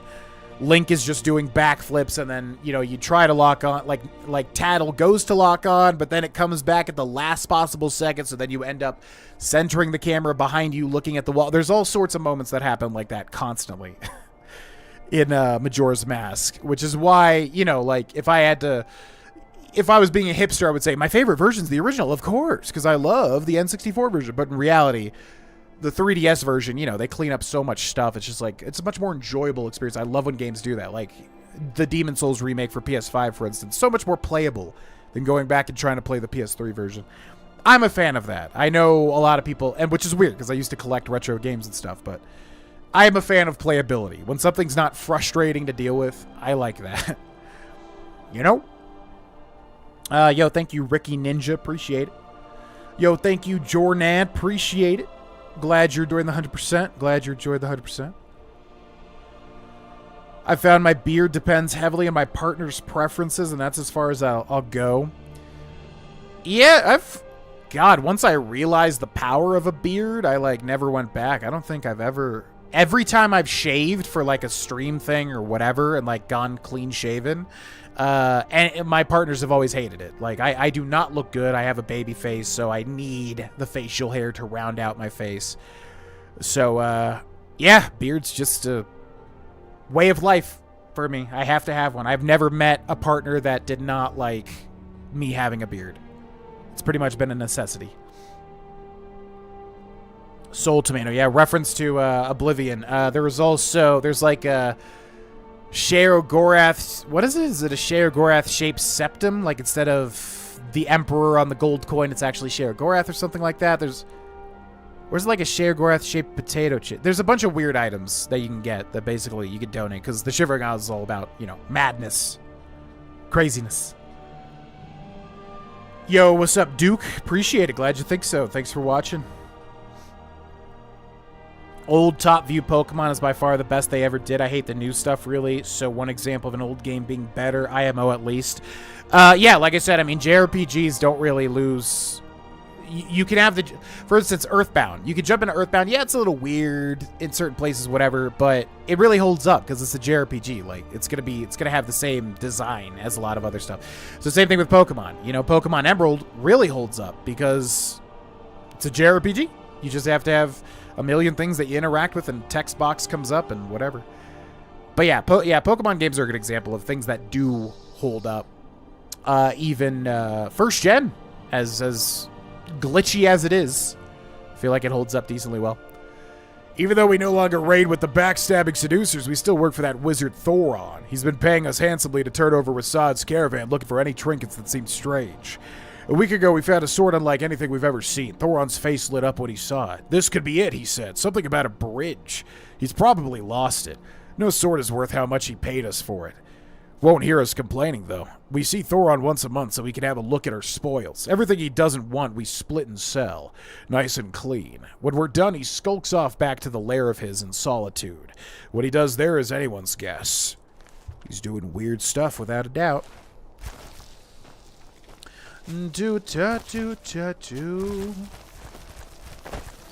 Okay, so return to so this finishes Ri'saad's request to clear the bandits, but this is the more boring of the two quests. What do you play Skyrim on? If it's PS5, then have you ever gone for the Platinum Trophy? So primarily, typically I will play Skyrim on Steam on this computer here, and yeah, I play the Anniversary Edition. And, yeah, I think basically anywhere I've ever played Skyrim for, like, a significant, you know, like an actual playthrough. God.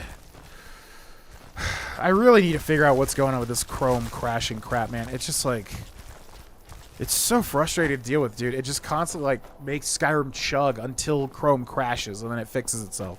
And I have no idea why this is happening or how to fix it. It's really annoying. Anyways. Yeah, if I ever spend a significant amount of time, like, you know, back on the 360 when Skyrim first came out, or here on Anniversary Edition, I will always get the achievements. I have all the achievements on this. I have all the achievements on the 360. I'm sure I have it somewhere else that I'm not thinking of. You know, if you do everything, you get them all anyways. It's not like it's particularly difficult. There's some weird achievements that it's been a long time since I've done them that I forgot. How did you guys die instantly? What? Goodbye. Where am I going? Wait, what? Why did oh, he's like traveling, that's why. Okay, so let's just wait for him at Whiterun then. What's up, Lori? Thank you very much. Thank you for the happy birthday wishes. Okay,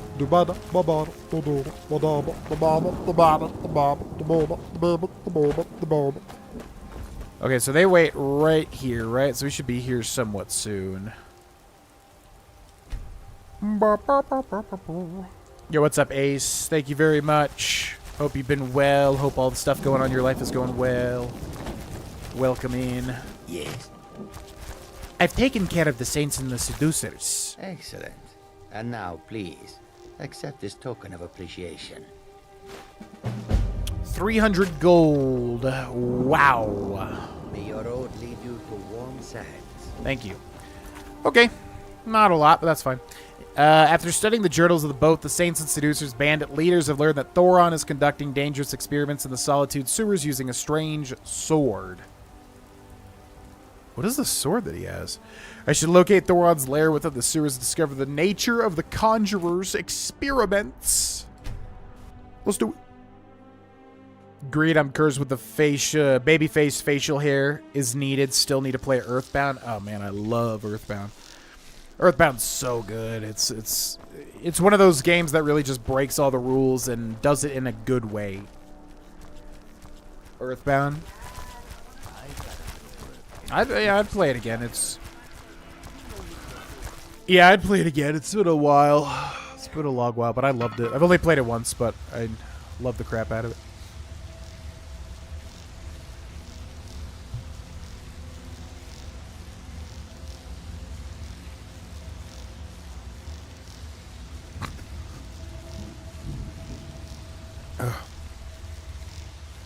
But yeah, I can't recommend Earthbound enough. I haven't played Mother 1 or 3, but Earthbound is a masterpiece for what it is. And if you're a fan of Undertale, man, oh man, it's very clear like how much Undertale influenced Earthbound. Bro, is there any way like I can figure out what causes this? It's so annoying.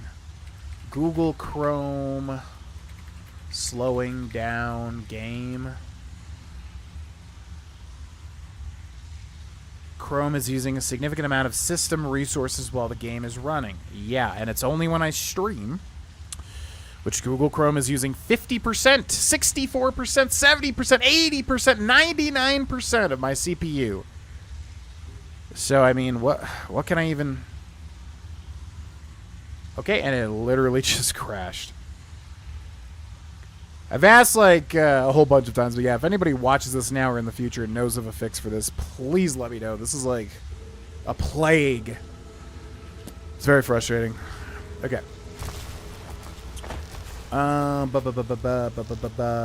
This is doing all of the Anniversary Edition content, which we are very near the end of at this point.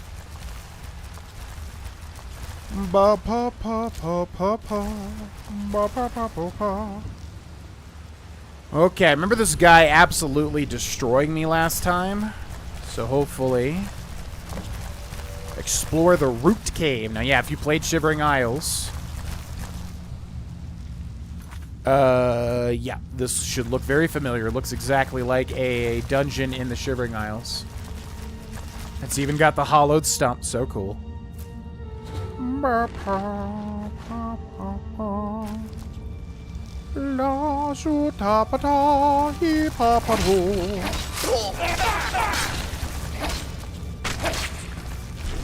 Zuba paparo. Birthday fun. We're basically celebrating tomorrow.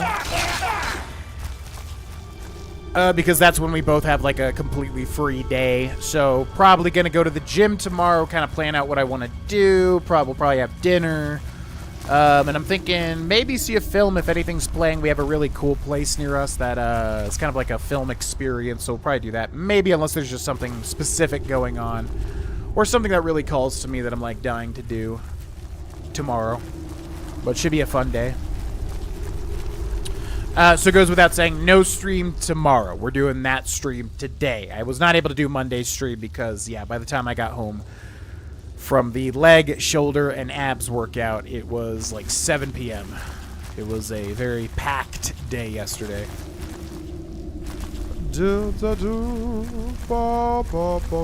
Corrupted Spring.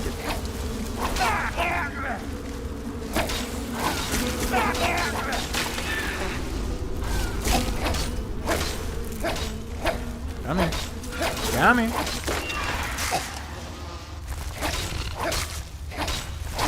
Bad nymph. Bad nymph. Come here. Do a jump. Dare you. Do a jump. Sick jump. Goodbye.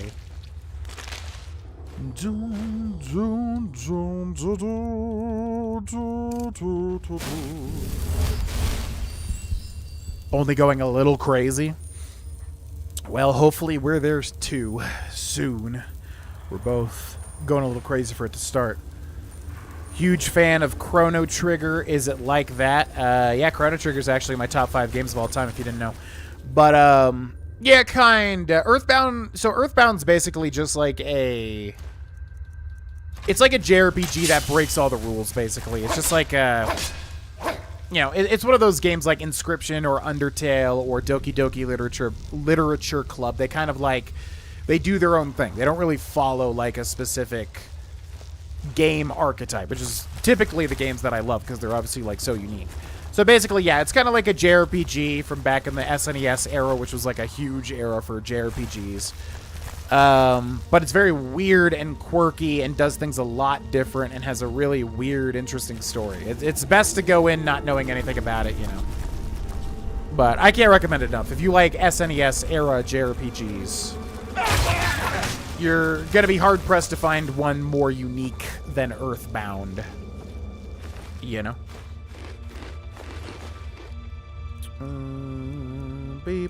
By the way, Oblivion Cave music playing, which is pretty epic. I think we saw this used like one other time in AE. Where do you buy the mic from? I'm sure you can get it on Amazon. If not, I think it's called the HyperX Quadcast S, whatever. It's like one up that literally just glows. That's all it does. You pay extra just to have the RGB. That's it. It's kind of funny, actually. But, yeah, if you look up HyperX, like, Quadcast, or if you look up HyperX mic on Amazon, it'll come up, I'm sure. The base one is red. This one, yeah, glows with RGB. Basically. Chrome is a hog. It's only when I stream, though. It's literally the only problem ever is when I stream. That's it. I can be watching stuff here and then playing a game here, and it's totally fine. Never is a problem ever. I could be doing other stuff. I could be rendering videos, doing other stuff with Chrome. Specifically, when I stream, it causes these two tabs that I have open to eventually crash, and while it's trying to crash, it is also slowing down, specifically Skyrim, although I'm pretty sure it happens with everything else. It is slowing all that down significantly. So I don't know what's going on, but it's annoying as all hell. And I gotta figure out a way around it, because this was never a problem on Twitch. Specifically, just streaming on YouTube. Okay, let's go up this way. Switch to Firefox. I mean, I may have to at this point, yeah. Because it's specifically a Chrome issue, so... yeah, I may just have to switch browsers when I stream, because I don't want to, like, learn a whole new browser again. Okay, is this guy this? So I think he's this way, so let's go back and check this other thing out. I love Chrome. I just hate this problem with Chrome. I feel like Chrome gets a ton of crap. Everybody hates on it, but I enjoy how it looks and feels. But yes, I know it's constantly causing issues for people. For me, it's only this specific issue. That's it. Otherwise, I have no problems with this browser. Usually, at least, unless I'm forgetting about something.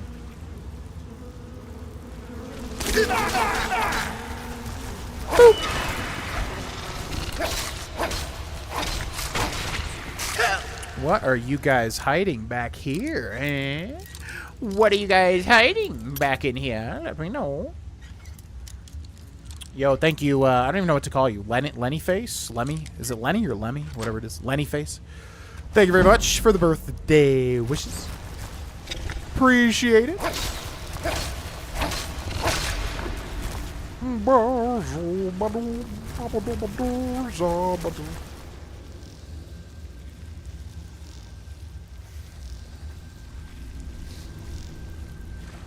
I just jumped on. You've uninstalled Chrome. If so, did you clear the app data Chrome folder afterwards? No. No, I still have Chrome running, so this is a current persistent issue. Yeah. I did not uninstall Chrome. It is still active right now with two tabs that are minimized over here to my left to make room for OBS. Which I guess I could just cover OBS. I wonder if that would help. But then I can't see my stream preview. I don't know. Like I said, only ever had this problem with YouTube, not with Twitch streaming for whatever reason. Been watching your Skyrim walkthrough. What up, Lewis? Welcome in. Thank you for watching. Hello, hello. Elytra Iker. I love the word Iker. It's a great word. Great word. All my friends love Iker. Frankly, if you're not consuming Elytra Iker, what are you doing? Frankly, you're dumb. To be honest with you, frankly, you're stupid. Hate to tell you. Okay, what has happened here? I think this is where I died. I'm definitely going to make a save. I don't like save scumming, but sometimes you put way too much time into a thing, and then if you die, it's going to be god-awful. What's up, Fraggle the Waste? My boyfriend and I both wish you a very happy birthday. Thank you very much. Appreciate it, y'all. Thank you, thank you. Elytra nymphs. Hello. Yeah. There's lots and lots of passageways with lots and lots of amber. Ooh, this looks like a lamp you buy on Etsy or something. Oh,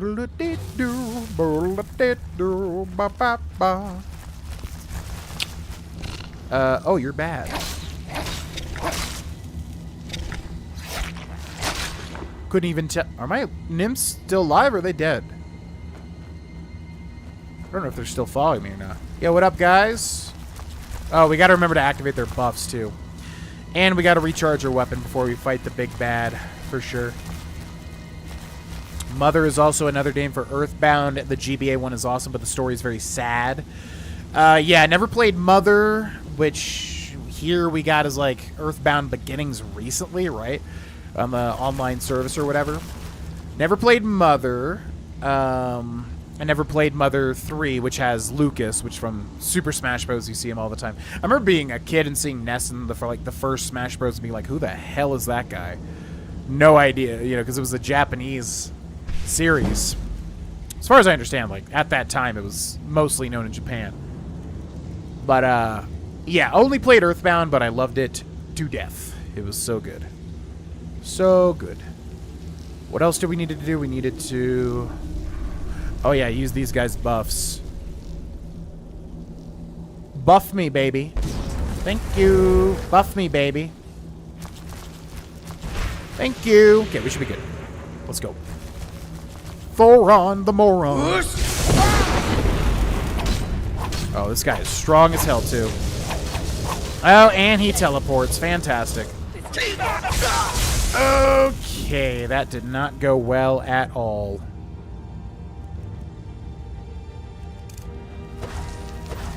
How do I... Oh, he immediately sucked all my magic away. Cheat!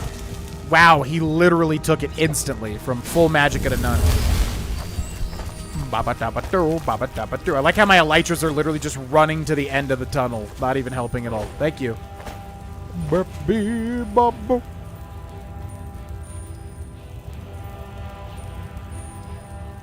it just crash?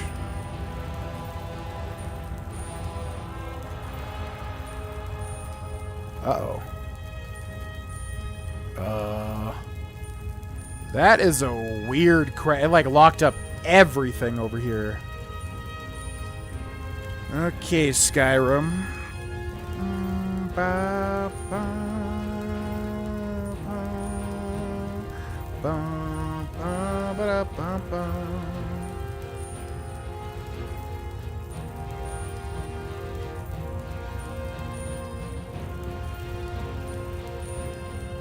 All right. Goodbye, Skyrim. Friendly tip for anybody that runs into this issue. So I got monitor 1, monitor 2, right? Skyrim locked up everything on this monitor. So when I hit Control-Alt-Delete, bring up the task manager, it doesn't matter because it's here and it's locked, which is horrible design, of course. But anyways, if you look over here and if you like, I think it's Shift right click. Sometimes it doesn't work and then I just literally just click on the screen until it works. Or then if I shift right click the task manager, you can hit move and then you can hit the arrow keys until it's over here. And then hit end the task. For anybody that doesn't know that, because I didn't know that for the longest time. And that is a lifesaver when that sort of thing happens. But yeah, it looks like it just died for some reason. Man, oh man, I would love to just like stream Skyrim and do that. But it's just like Skyrim the whole time is fighting me tooth and nail to not crash. And then Google Chrome is doing whatever the hell Google Chrome is doing. It's really frustrating. But it is what it is. Okay, I'm going to go to continue. Where did we last save? I think I made a save recently, didn't I?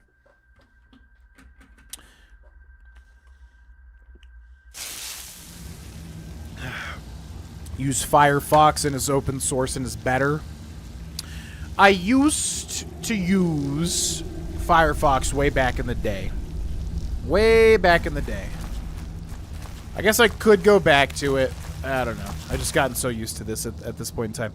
Okay, help me in battle. And now I'm going to send these guys away because they're just going to basically alert this dude immediately. Okay, and then I need you to help me in battle. And then I need you to go home. And then I need you to go to Golden Hills Plantation. Okay, bye-bye. Then I need to charge up this weapon. Okay.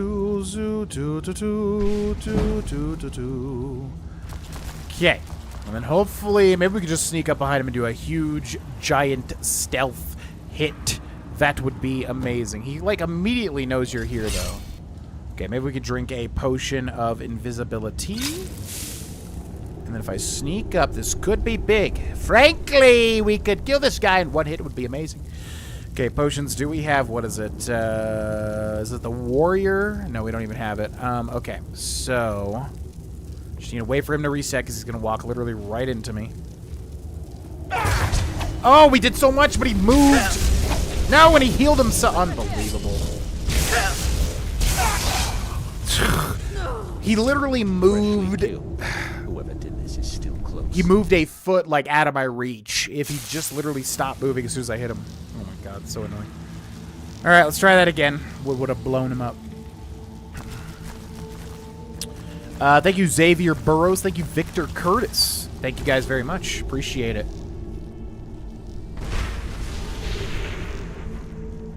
I know, but the problem is you ruin my stealth. I would love to travel around with companions, but you guys ruin stealth every time. I would love for there to be a way, man. I would love for there to be a way, but there's just no way, I'm afraid. Goodbye, my lovelies. Goodbye. Okay, let's go to potions. Let's go to potion of invisibility. I think there's a script that tells this guy to notice that we're here immediately. Usually. All right, we should be able to blow him up.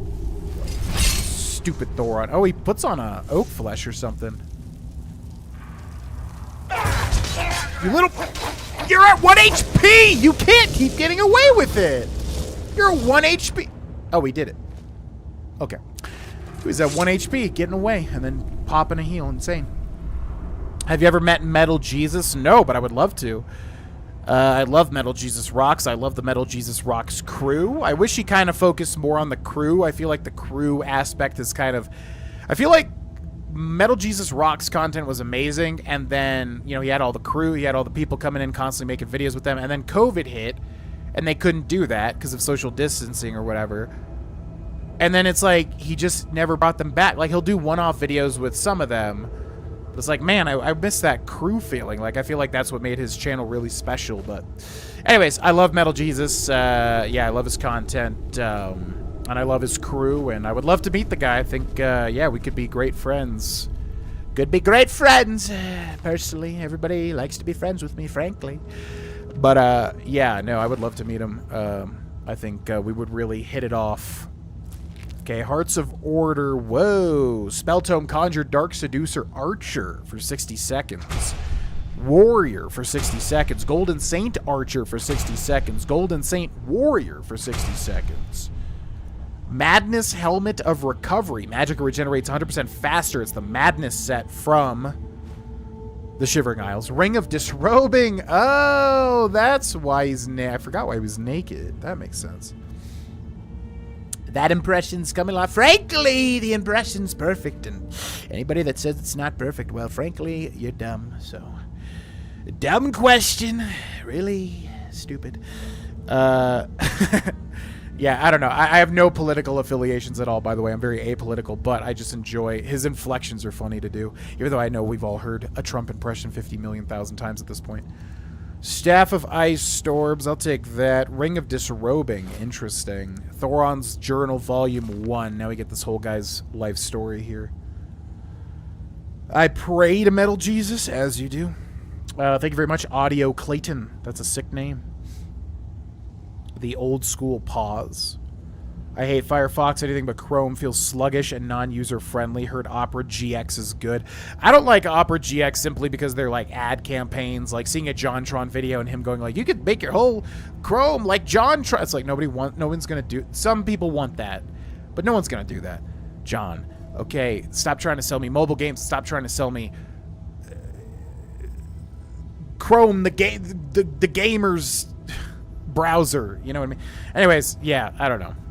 They have an interesting marketing campaign, but it has not landed on me. I have stumbled upon a dream, not one conjured from sleep or stupor, but sight and sense. I now hold in my possession a lump of amber shaped like the mad god himself. When I placed my hand upon it for the very first time, I stepped into the world of mania. My mind was truly clear and my eyes forever open. But as all dreams come to pass, so too did my time in bliss. With a single step, I found myself back in the wilderness, far away from my lovely mania. Gone were the golden hills, luminous stalks and whimsical fragrances, and in its place the stink of flora and fools unbothered by the gloom. I've set about making a connection with the artifact once more into the wondrous land it has revealed to me. Curses! After 2 days of constant focus, I finally connected with Mania once more. Or it may be more accurate to say that Mania connected with me. In the secluded camp near Solitude, a powerful Daedra took shape before my eyes. A golden saint with armor gleaming and eyes burning with surprise and fury. To my dismay, my ordinary methods of bending Daedra to my will were of no use. As it began to raise its weapon against me, I fled. Whatever power was left in the amber, it lies dormant now. I must find other artifacts like it, and through their magic forge a connection to the world I lost. So yeah, basically this guy was able to enter the Shivering Isles, then he was forced out, and then he wants to enter it again. Of course. What's up, Soul Stare Frog? Thank you very much. Yes, it's basically the Oblivion Love Letter Skyrim Anniversary Edition content. I always catch his and Reggie's pickups. Yeah, they're amazing. I mean, Metal Jesus Rocks is like a fantastic content creator by himself, but like, I think the X factor for his channel, what made him do so well, was the crew. You know, he had this tight-knit group of friends that really was a joy watching. It was awesome.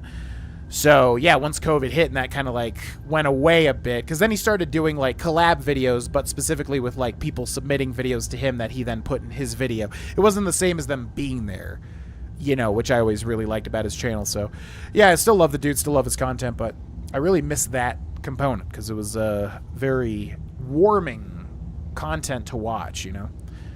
But yeah, no, he's definitely one of my favorite YouTubers. I think he's a rad dude with an epic collection. I have taken up residence deep in the Solitude sewers, away from prying eyes. I am sure to be undisturbed here while I continue my work. It pains me to work with these bandit imbeciles with their heads made of cheese. Or was it brains made of yogurt? I suppose the distinction is irrelevant. They are clumps of aged dairy left out in the sun. Each one far too stupid to know the worth of their plunder, and for that reason, I'm out. I've been watching a lot of Shark Tank. They themselves are given worth, much as our Lord would do. I have split them into 2 groups to cover the caravan trade routes they're in. The armors I've collected from these tunnels will serve some use here. Perhaps I will make it a competition. The group that retrieves the most artifacts will be rewarded with a bar of soap. The more artifacts I gather, the more in tune with our Lord I become. I can feel his wisdom coursing through me, informing my every move. Yet there is something lacking, as nothing I have retrieved thus far has allowed me to return to my blessed mania. I have even turned to using tokens from dementia out of desperation.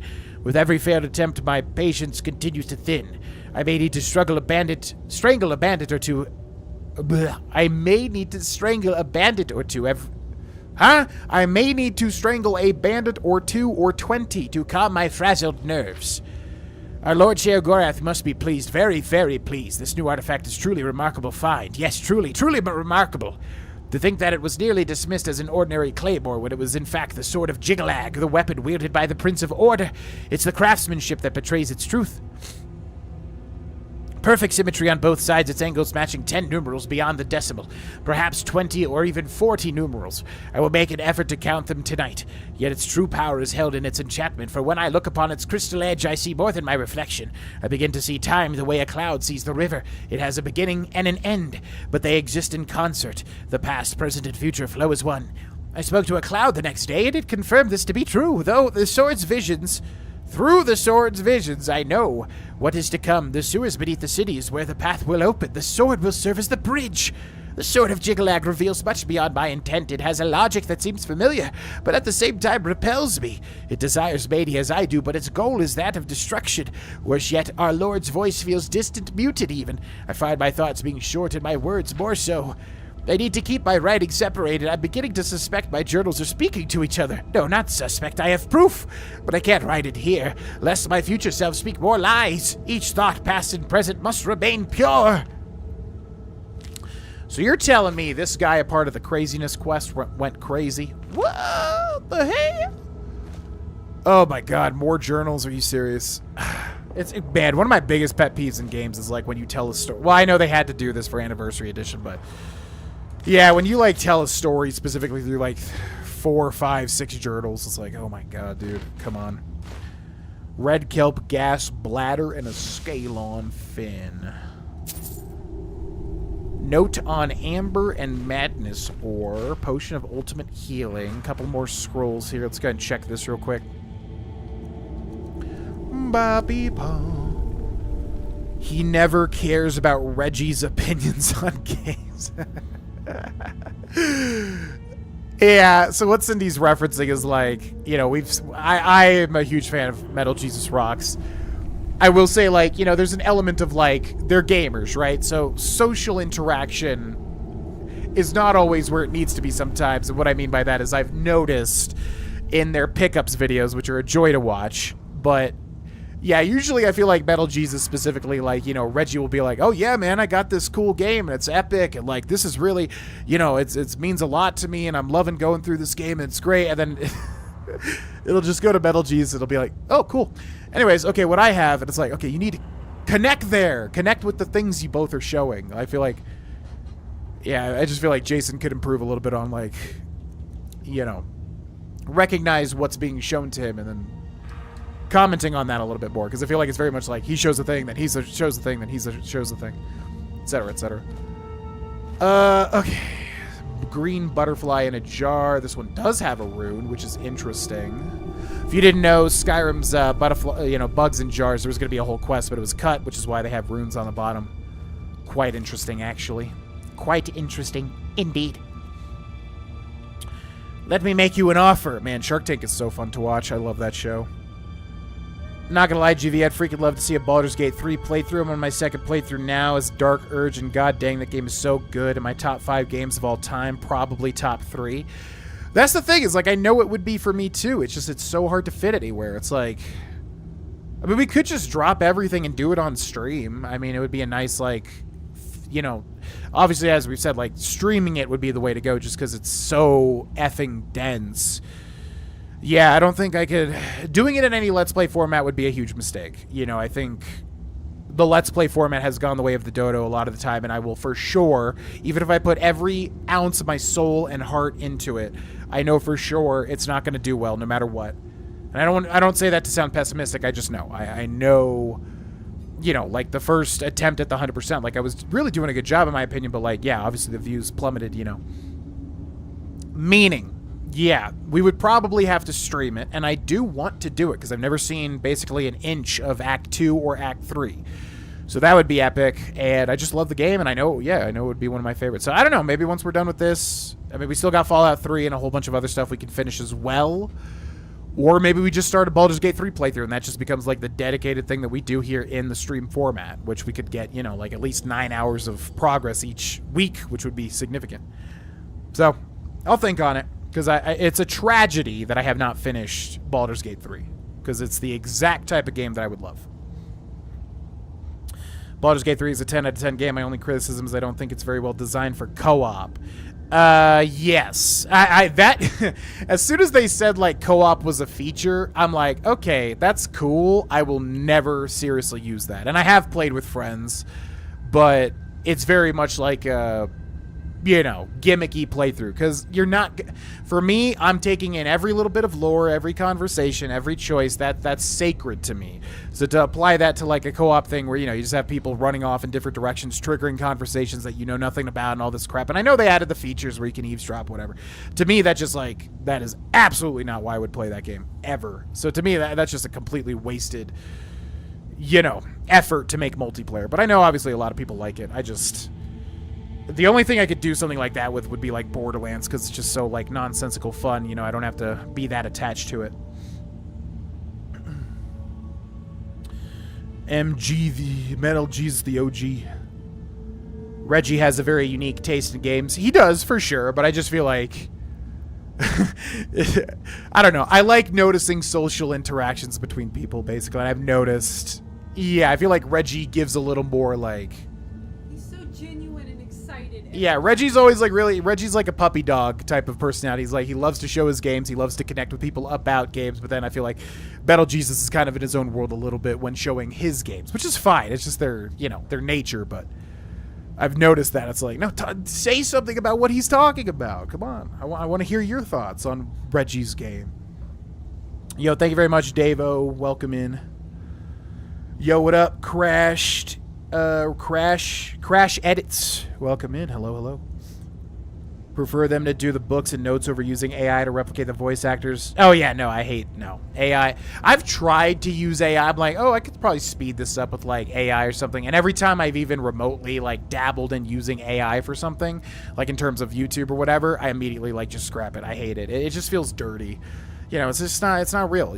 No human made it. And I understand it's going to have major, you know, positive implications on the world. But, yeah, in terms of, like, art or anything, like... that needs to really be like human made. It's just, it feels like cheating, you know? The sword's bloodlust can be used its desire to cleave a bridge. Cut open the path, but never let the wound fester. A broken bone grows stronger when healed. Another vision, a long march through the gray march. Crackle of boots pressed on misshapen throats in the fog, a whistle marking time. The sword is planted in the earth. Chaos screams, bleeds through its heart. Roots are nourished. From the wound a tree blooms, a path opens. Scar tissue that I wish you saw. Hardens, roots thicken, the wound bleeds, but the path is blocked. A fish swimming upstream into a penis. Perhaps the path is not for me. The path is for it. The river must flow from source to mouth to fill the mind's cup. Temporary hearing loss, bread baking in a hearth. We reach out and grasp the abyss only to let it go. Face first into the mud with gritted teeth, light bending through a glass eye. How easily we are lost. Revelation soaring on red wings above the dark. Rain running down the side of every window pane. I will not go manic. I will bring mania to me. Brother got lost in the sauce. Just a little bit, I think. BG3. Let chat vote on major dialogue decisions. I don't know. While that would be fun and add a little, you know, element to streaming it, I feel like the real draw to me from playing Baldur's Gate 3 and actually sticking with it to the end would be making a character and role-playing as that character. If I let chat do that and, you know, chat's like, oh, kill the chicken because it's funny, and it's like, okay, but that character would never do that. To me, that's like, I don't know. I think I would get more out of making a character and, like, sticking with that, because that's what I really enjoy doing these days. You know? Baldur's Gate 3 playthrough on stream would be great fun. People love seeing blind reactions in that game. It has so many moments. Yeah, don't know a thing about 2 or 3. I know there's a guy called, like, Mortash or Mortag or something like that. I know he's, like, a major character or something, but that's about it. Don't know anything about it. So it would be 2/3 blind. This sample of madness ore was discovered deep in a Nordic ruin. It could not have been there before. My time spent with the sword has had an impact far greater than I ever could have ever imagined. My research has grown far beyond these twisting tunnels. This is wonderful news. Perhaps even more such fragments have appeared in the unlikeliest of places. That said, working this material into a usable form has proven difficult. Raw amber equally so. This is a job better suited for a master blacksmith with deep knowledge of the arcane, someone like Evethra. A peerless smithy and my confidant in learning the hidden sides of spellcraft, Evethra would no doubt be able to work out the secrets of amber and madness ore. If she hasn't gone completely mad by now, that is. I should have the seducers deliver her a sample of each. With any luck, she still hones her craft north of Mistwatch, even after all these years. Okay, yeah, that's too much reading, man. I know they had to do it for Anniversary Edition, like I said, but yeah, too much back-to-back. IMO.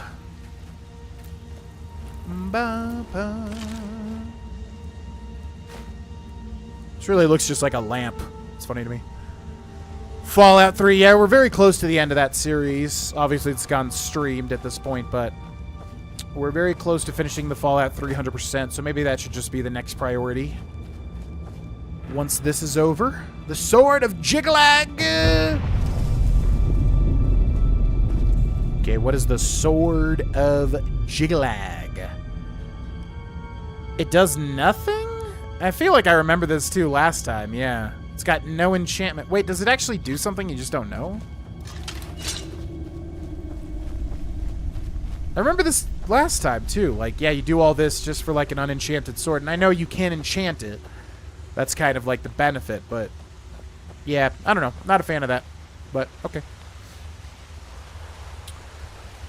Like Angry Joe gave BG3 a higher review score for the multiplayer component over the single player stuff. I think it's cool that they added it, and I could totally see it working if everybody's like on the same page. But for me, it's not something I would ever put serious thought into. If I'm playing like a 2, 3, 4 person, like, you know, Baldur's Gate 3 playthrough, I'm playing like a gimmick character and I'm literally just there to, like, you know, do stupid crap, like in an actual D&D session.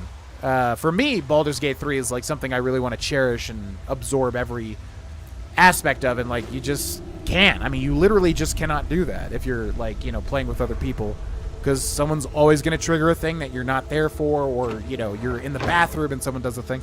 I just don't want that. That's just not how I play games, you know. But I'm sure it's fantastic for other people where they love the multiplayer component. Just not for me.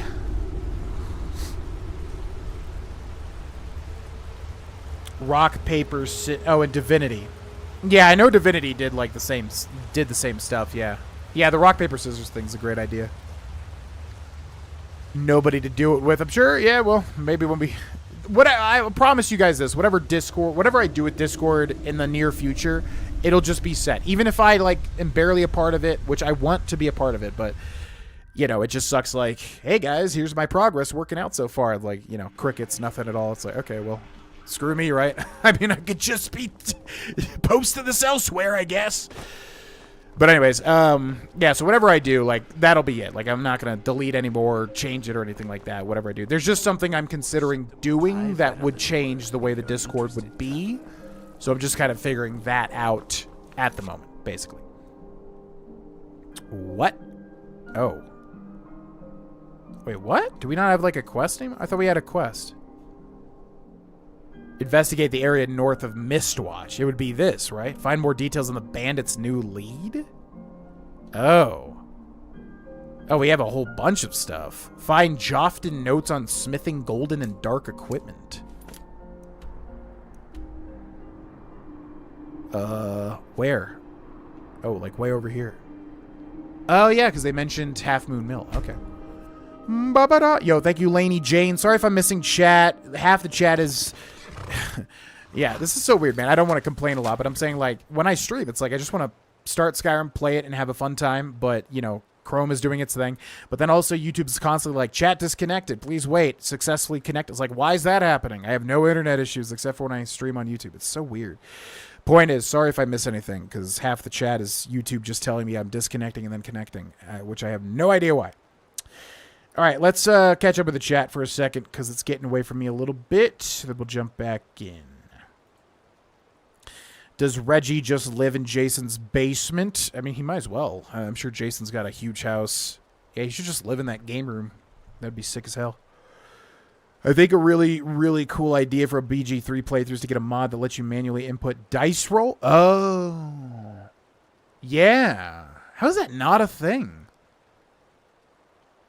That's actually astounding to me that they didn't just do that. Because obviously you could break the game if you're a cheater and say like, oh, I got a 20. Oh, I got a nat 20. I got a nat 20. Got a nat 20. But that would obviously ruin the game. Yeah, that would be sick as hell. That has to exist. There's no way that doesn't exist. BG3 input your own rolls.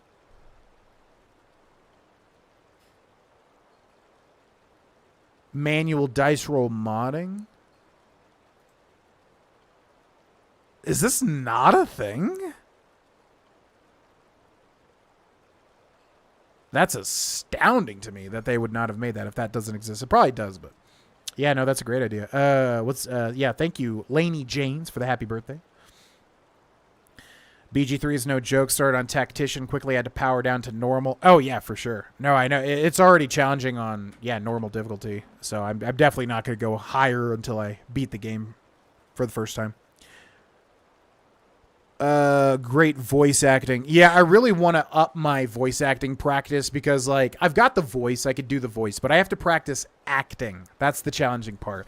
I have to practice putting intent behind the words that I'm saying. And obviously, you play a lot of video games, you read a lot of notes, whatever, so you want to just get through it. But if I am practicing voice acting, which I might as well use streams to do, I need to practice the acting component. That's the hardest part. Like, the voice, whatever, you know, you can work on that.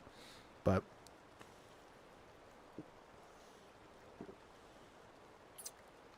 well, Fallout 3 would basically just be doing the Broken Steel DLC and then finishing off the 100% that we have, which is where we're at. So if we finish this, that's what we could do next, basically, which might be the move. Yeah. Yep. What Desu said. Dry for a subsequent... oh, yeah, no way I'm starting a new playthrough of it. No, but we would just finish the 100%. Yep. Yeah, Pokemon Spooky Team, which I really wanted to do too. I just know for a fact people would prefer Skyrim tonight, and it's been a while since we played Skyrim, so yeah, we got to finish it as well. So yeah, I do definitely want to get back to the Pokemon Fire Red playthrough, which we will do. And yeah, we'll probably, I would say the next, how it's going to look is we're going to finish this, then Fire Red, because I really want to get back to that. And then after that, yeah, maybe Fallout 3, and then after that, maybe we just do Baldur's Gate 3 or something. I don't know. It'll depend on what's released at that point, too. Have you watched Season 2 of Arcane? No. I canceled Netflix because I wasn't using it ever, because it is on Netflix, right? I was considering redoing it just to watch Arcane because I did love Season 1, but I'm also worried it will get me back into... no, it will not. There's no universe where I'm going to get back into League of Legends. It's literally just a horrendous drain on everything, but... yeah, no, I need to watch it. I might sign up for Netflix just to watch it, honestly. If you did do a BG3 stream playthrough, would you do a good or evil character? Recommend good because you get so much more content, like in most RPGs. Yeah, probably good. I really am very curious about Dark Urge, and I really want to continue that. Shoot, I mean, I could just do it. I could continue where we left off with Dark Urge on the main playthrough. But anyways, yeah, no, I would think for our first real dedicated BG3 playthrough, good character. Because you just have to do... I mean, yeah. Unless it's like Fable, where it's 1-to-1. You could be good or evil. I would go good character. Good Dirge playthrough is so much better narratively. Aren't you kind of going against what you just said? Or am I reading that wrong? Hero character is essential. Yeah, we would do that then. Enjoy Crash edits. Voice actors need to be a chameleon with 1,000 voices like Mel Blanc or June Foray. Mark Hamill is one of the best, but he can only do a few voices. Yeah, his voice... I really envy Mark Hamill's Joker. I never even grew up watching that, or I never even really watched that show at all, but I know how he sounds as the Joker, and he is amazing. That's the type of voice acting performance I'm just like, God, that's the height of what you could accomplish, you know? So yeah, no, exactly. Mark Hamill's a perfect example. He's got that squeaky voice, but it works so well because he's an actor. You know, he's just amazing. Arcane is so detached from the League of Legends game anyway. Arcane stands on its own. Yeah, I just used to play a ton of League of Legends back in the day, so I'm hoping it doesn't trigger me. Have they made any new champions? League of... They must have. If they knew the show was coming out, they would probably want to capitalize and make at least a new champion or something. Exalted Skin, Arcane, Fractured Jinx. What are the champions I haven't seen? Okay. League of Legends champions by release. What's the last champion I knew about? Ambessa? The heck is that? Aurora, the Witch Between Worlds? Don't know what that is. Oh, so wow, they've only made 2?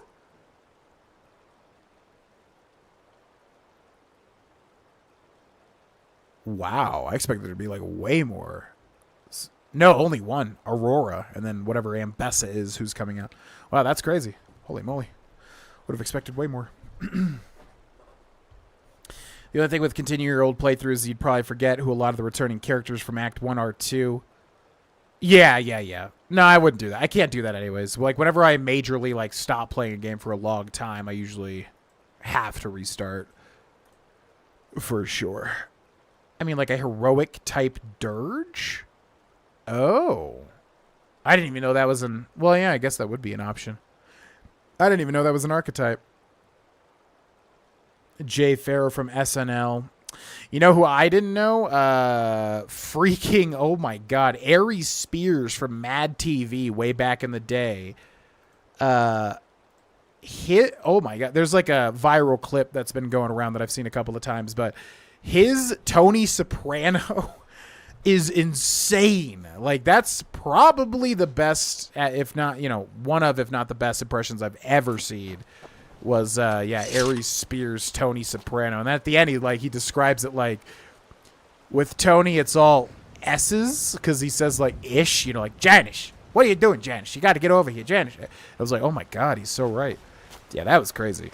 Jay Farrow I know from watching a little bit of SNL when he was on, but I don't think I've seen like enough of his stuff to really tell.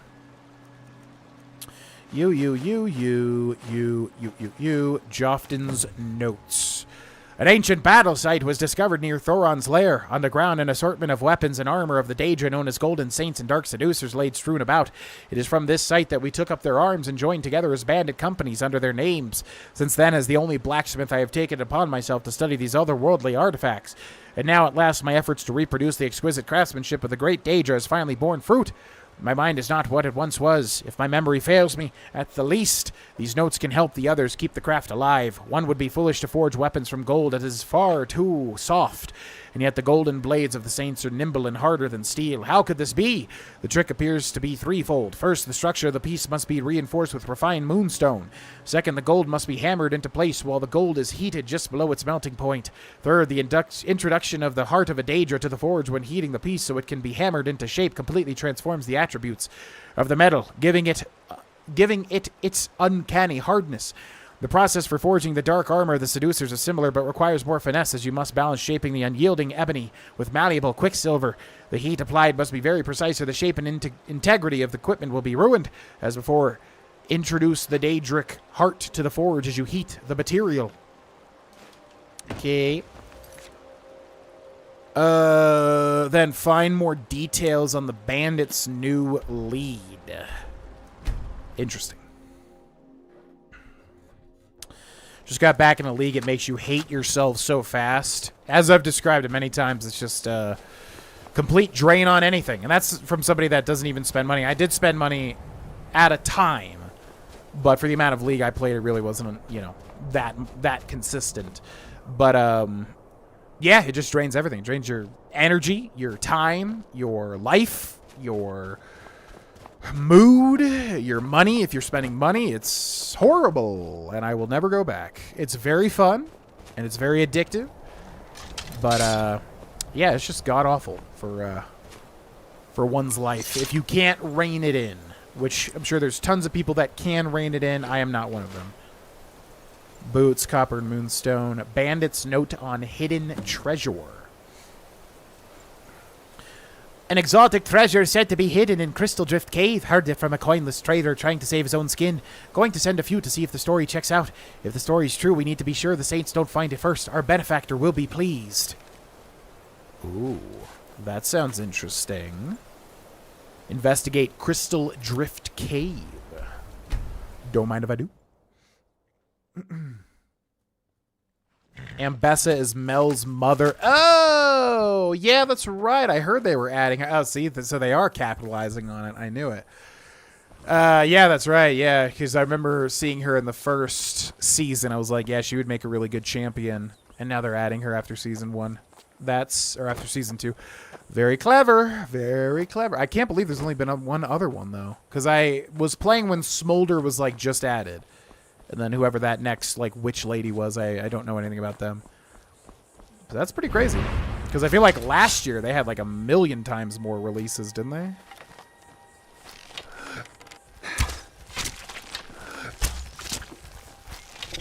Ooh, shot through the things, and you're too late now. Yeah, low. What's up, Christian Compton? Will you be going to continue Sun Wukong? Yeah, that's the big one where I'm like, I don't know what I'm going to do with that currently. I don't think I can do a Let's Play format for it because there's just no spots for it at the moment on the channel. So I would have to stream it, but there's way more other things that I would like to finish before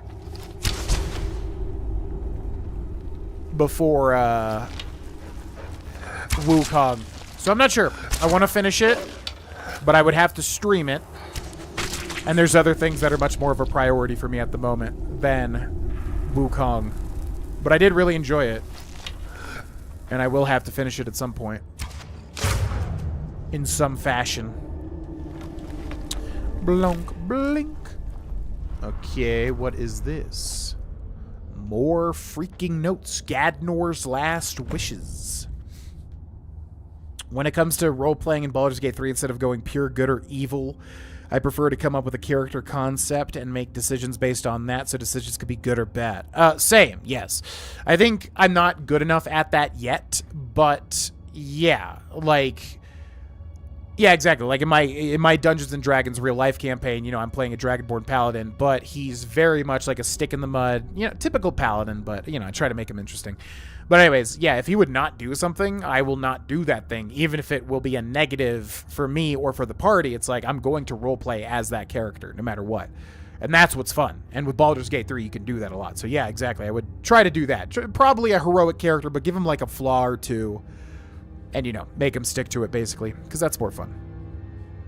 Gadnor, my trusted friend and companion, has been laid to rest. I have built a shrine to watch over him and bring peace to weary travelers. Of the few riches Gadnor possessed in life, his most prized was a warhammer made of jagged crystal he famously won in a coin toss. After months of research, he came to believe this hammer was some sort of otherworldly treasure. Shortly before his passing, it was his wish that it be hidden away until one who has walked the Shivering Isles emerges to retrieve it. I have followed his instructions to the latter, and a powerful illusion spell now obscures it. To break the spell, one must first acquire pieces of what supposedly make up the weapon itself, amber and madness ore. Oh, I think I know what this is. Such things, if they actually exist, would be great treasures in their own right. If the enchantment is correct, only by placing the ores into the embers near Gadnor's body will the spell be broken. If Gadnor is not mad, perhaps one day the peerless weapon will find its way into worthy hands once again. I think I know what this is. We've done it, but I don't remember exactly. But I think I know. Why are those carrots glowing? What the heck? Why are these carrots glowing? It's just a carrot, but it's glowing. Weird. Yo, what's up, Adrian? Thank you very much. Appreciate it. Would be cool to see you play DS3 or Bloodborne. I don't know if you've done those ones. I have a Bloodborne 100% that nobody ever mentions, which is a tragedy because I think it's pretty good. But yeah, Bloodborne 100% on this channel, actually. And Dark Souls 3 100%, although near the end I definitely, like, really checked out of it. But it is complete. So yeah, completed Dark Souls 3 and Bloodborne 100% on this channel, as well as Dark Souls Remastered, which people do mention because that was a good playthrough. Some Dark Souls 2. Yeah, there's a lot of Soulsborne stuff. I'm a huge, huge Soulsborne fan. I have a tattoo of it right there. But, yeah, lots and lots of Soulsborne content on this channel if you just do some searching. Gadnor, Mystery of Talara. First stuff, and okay, so interact with the Amber and Madness ore. Yep. Oh, and it looks so sick in this, too. Nerve Shatter. Yep. I thought this was in this game, or in AE, and it was. Yeah, Nerve Shatter. One of my favorite Shivering Isles designs. Target takes 30 points of shock damage, half as much magic damage, and it just looks sick as all hell. You get this in the Shivering Isles. God, they really did a good job on this design here. It looks so cool. Whoa, seducers bandit. Oh, why do they not see me?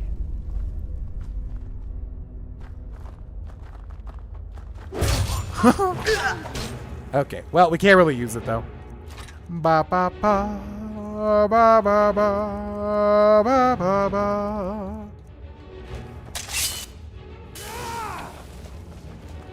Whoosh!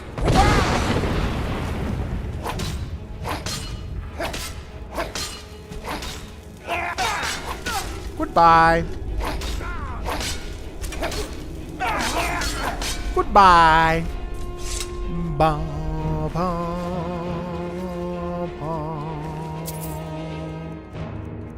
ba. Va-da-da, va-dee-da. So lesson I learned this time: play League of Legends in short bursts, 2 or 3 games, then stop. Yeah, the problem is, it was hard for me to stop. Like, basically any spare time. I mean, it strained my relationship, too. Like, I would look for excuses to, like, play more League all the time, and I didn't realize how much I enjoyed spending time with Cindy, you know, because I was so obsessed with League all the time. So, yeah, it's just horrible. It literally is like, outside of food, maybe, League of Legends is probably, like, the worst effect on my life out of, like, anything that I've ever experienced. Outside of food addiction, maybe. We'd have to compare the two. But yeah, it's horrible, man. I stay far away. But it's a very good game, and I think it's very fun. It's just horrendously addictive to me.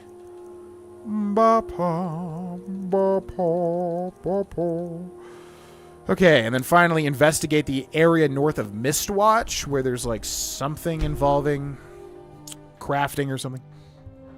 Yo, what's up, Bad Brains Horror? Thank you very much. Thank you for the birthday wishes. Have you seen the Lord of the Rings D&D style role-playing game? I've been reading the rule book and it looks really cool. No, I haven't. I've only played like one completed D&D campaign, one half of a Pathfinder, and then currently we're pretty far into another campaign. So I really want to get like more and more into it, but I'm really kind of a, you know, beginner. But oh my god, I mean, I would love it. I mean, I love Lord of the Rings. Anything. So trust me, I would have an amazing time playing it, I am sure. Kill a Vethra. Bum, bum. No. Why do you always have to detect me? You picked a bad time. You picked a bad time to be stupid. Gotcha. Stupid skeleton ruining my surprise. Gosh dang it.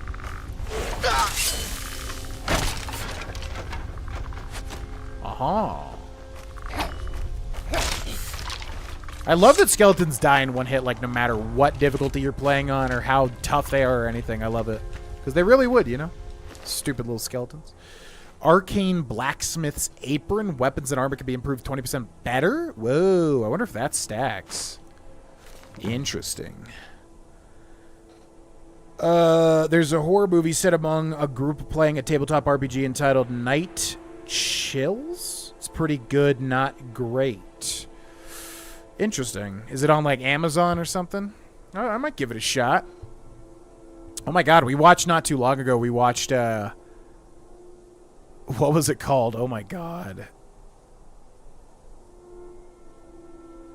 Oh, what was it called? It was, like, freaking, like, Dude Bro Party 3 or something. I'm forgetting what it's called. Greg Sestero from The Room was in it, so I'm going to find it through him. Where's his filmography? Dude Bro Party Massacre 3.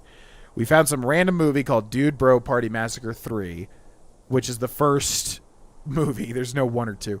But it was like basically about a frat that's like hunted by like a woman called Motherface that wears like I think it's like a Leatherface reference, has like a female face on her face, whatever. Anyways, it was awesome. Yeah, it was very tongue-in-cheek, like a parody of, like, you know, dude bro culture, but also horror films in general. And it was so good. It was, like, surprisingly funny. Really liked it. But it reminds me of that.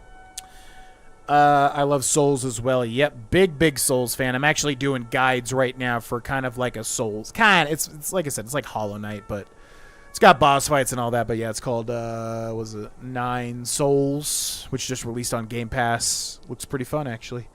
I know of you both, Amber and Madness. I am well acquainted with your secrets. Amber, the glowing works of an alien root. I find your resin pristine and holy. Light and powerful, you require a delicate hand, one that recognizes the fragile nature of beauty.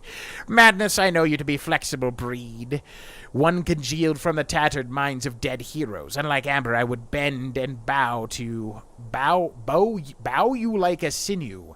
I would beat and hammer you, stretch and fold you, knowing that each blow would callous your skin and sharpen your teeth. It was dark-armored men that brought me these treats, these puzzles to solve. Courtesy of Thoron, they said, "Liars! There's no Thoron, not anymore. He is a memory of a long past, and memories are as real as dreams and other fanciful thoughts. Still, I had to have them. Amber, so exquisite, so pretty, like drops of fallen stardew. From your honeyed globes, I would craft myself an armor that trapped me inside your beauty and warmth. I would suffocate myself in your light and in death live for eternity. But madness, oh madness, you charm me with your edge. From you, I would forge a knife to cut out Sheogorath's tongue and use it to lick the dust off my anvil. Oh, how happy that would make all three of us. In my desperation, I have turned to magic to try and turn these earthly materials into your equals. I have forged armor and blade in hopes of finding a worthy pair, but they are failures, not fit to be your shadows. So instead, I will mine the forests and the dead. I will have caravans search the far quarters of Tamriel. I will reach into the eye of oblivion itself until I find you both again." Remind me a little bit of Cutter from the Shivering Isles. Elven Sword of Banishing, Elven Armor, Moonstone, or Iron Sword of Souls. Oh my gosh, she's got so much stuff out here. So I'm assuming they want me to craft this stuff now. Yeah, probably. Skull, Bloody Rags, Ebony Ore, Gold Ore. Greyjoy's being sweet, so he's causing me to unsheath my weapons. You know, sweet. Why are you getting sweet at this time of night all the time? You know, sweet boy. Madness Ore, thank you. Oh, you're so sweet. You're such a sweet little man. Okay. Now your hair's going to get everywhere, and it's going to itch constantly, but that's okay. So then what do we do? Path of Knowledge. So do we not have any more? I mean, we definitely didn't. I remember there's something else, though.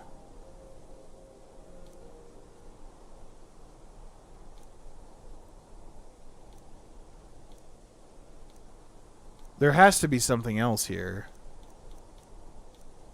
Bring the fine cut voice. Is it like at the bottom of this? No, because that's based on time.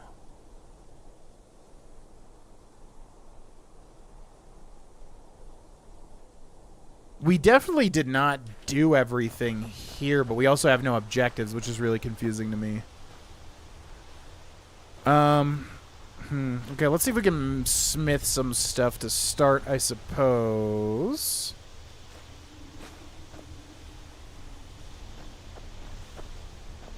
Yeah, I definitely feel like there should be something else happening here. Let's use the anvil, though.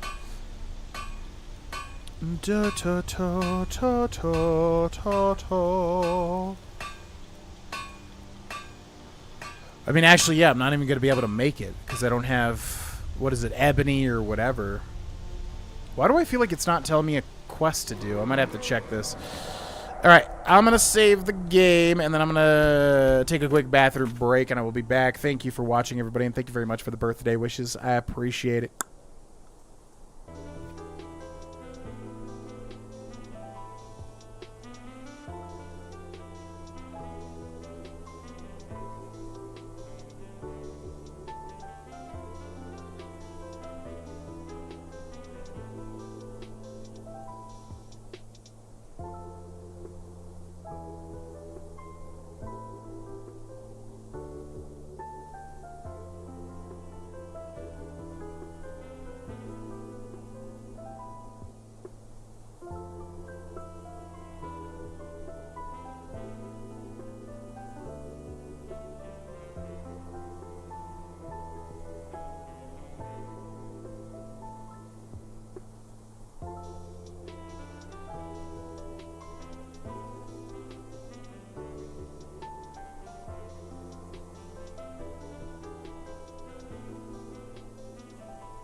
Okay, welcome back, everybody. Yeah, let's catch up with the chat, and then we did miss 2 things, yeah.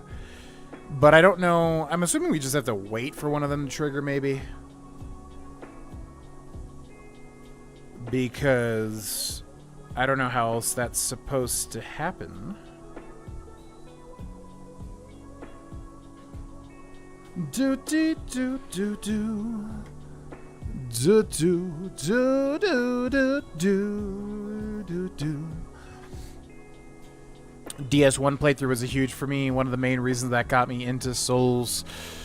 Yeah, it was a good time. I always say I don't know how much I talked about it during it, but I just remember recording like before the Iron Giant fight or the Iron Golem fight. I always forget. But yeah, my 2 roommates at the time got into a huge argument. Like, and it was, I think that resulted in one of them having to move out, and it was. I just remember recording that and hearing like non-stop shouting, being like, "What the heck is happening?" But good playthrough. Main setting of the game is the time between the Hobbit and the Fellowship. Huh. I'm trying to remember what happens between all that. The Hobbit and the Fellowship. What happens? Because, I mean, Sauron is defeated way before that, right? And then Bilbo goes on his journey, deals with Smaug, comes back. What happened? What are the main things that happen? I don't even know like what that era is like. I probably do, and I just don't remember. But what's up, Primeval Yautja? Argonian warrior hunter. Nice. I never played as a hunter before. That'd be a fun little role play element. I did not. Yo, what's up, Justo T. Baggets? Happy birthday to you, and welcome in. The Iron Golem symbolized the ire between your roommates. Yeah, that was a weird. That was a weird day. I remember that day.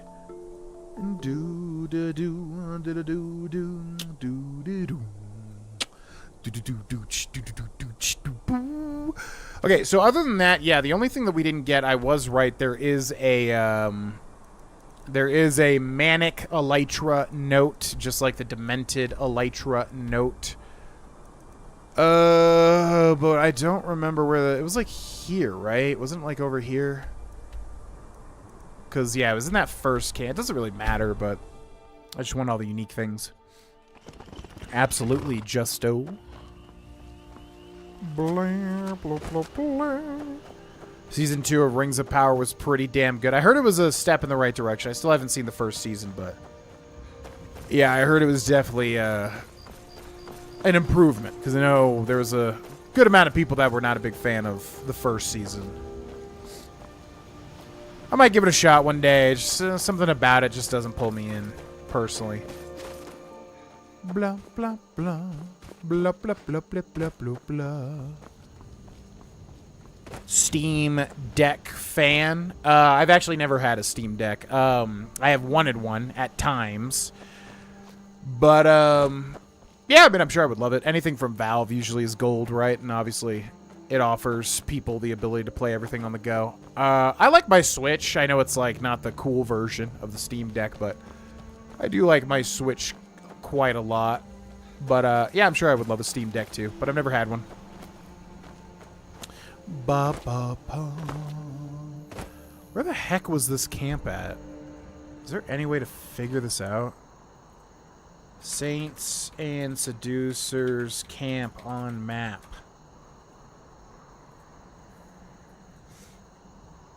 Do do do do do do do.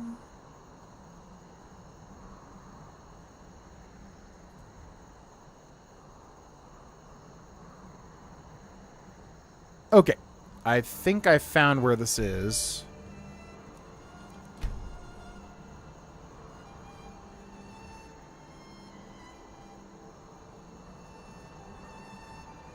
Maybe.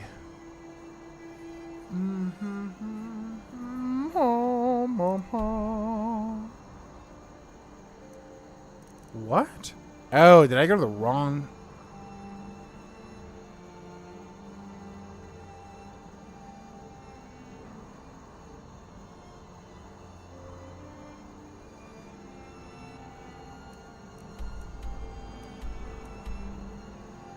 It definitely wasn't here, though, right? I'm really confused.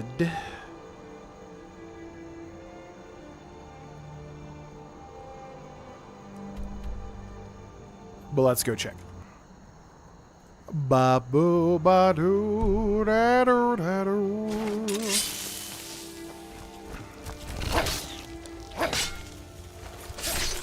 Goodbye, little spider. It's not going to happen for you, I'm afraid. Not going to happen for you. Blah, blah, blue, blah, doo, da, doo. From the evil perspective, it's Sauron slowly amassing his forces and starting his attacks on Gondor and retaking the northern areas like Angmar, also corrupting Saruman. Oh, yeah. Yeah, that all makes sense. Yeah, for some reason I just think of, like, when Fellowship starts, like, everything's peaceful, but obviously I guess they just think everything's peaceful. But yeah, that would make a lot of sense. All that crap's happening. Okay, so here's that first camp. And then there should be a note that we missed, I do believe, or was this? Tell me this wasn't the other one.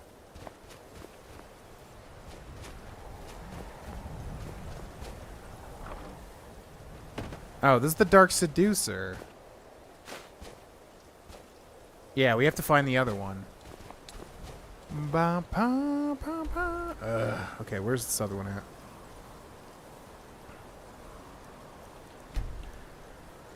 There's the big river. I'm looking for like a little...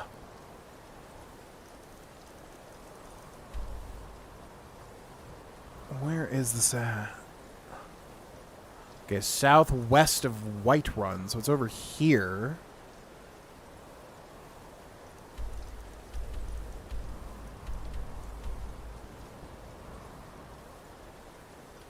It's so hard to tell with the Skyrim map because the Skyrim map just like always changes.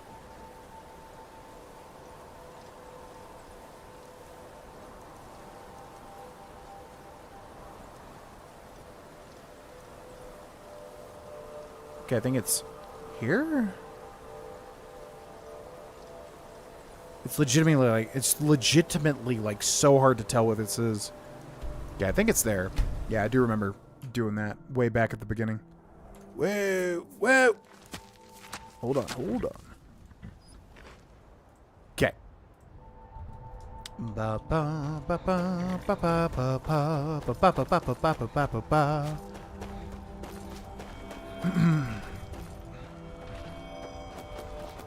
The game War in the North is based on combating those northern attacks. Was that the RTS? I know there was like a really popular Lord of the Rings game that I never played. Was that the RTS one? It's like green or something. I feel like my brain thinks it's green. I play on Special Edition 1.5.95.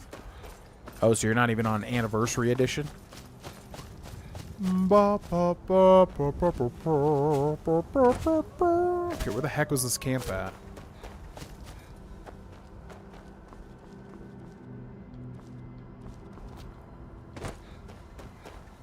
Oh yeah, it was up this hill, wasn't it? Maybe.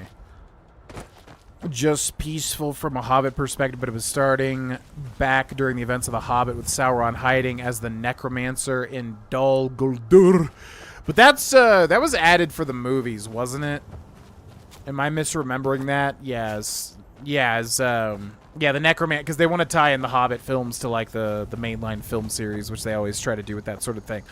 But yeah, that Necromancer stuff was not in the original Hobbit book, right? I feel like they invented that. I could be wrong.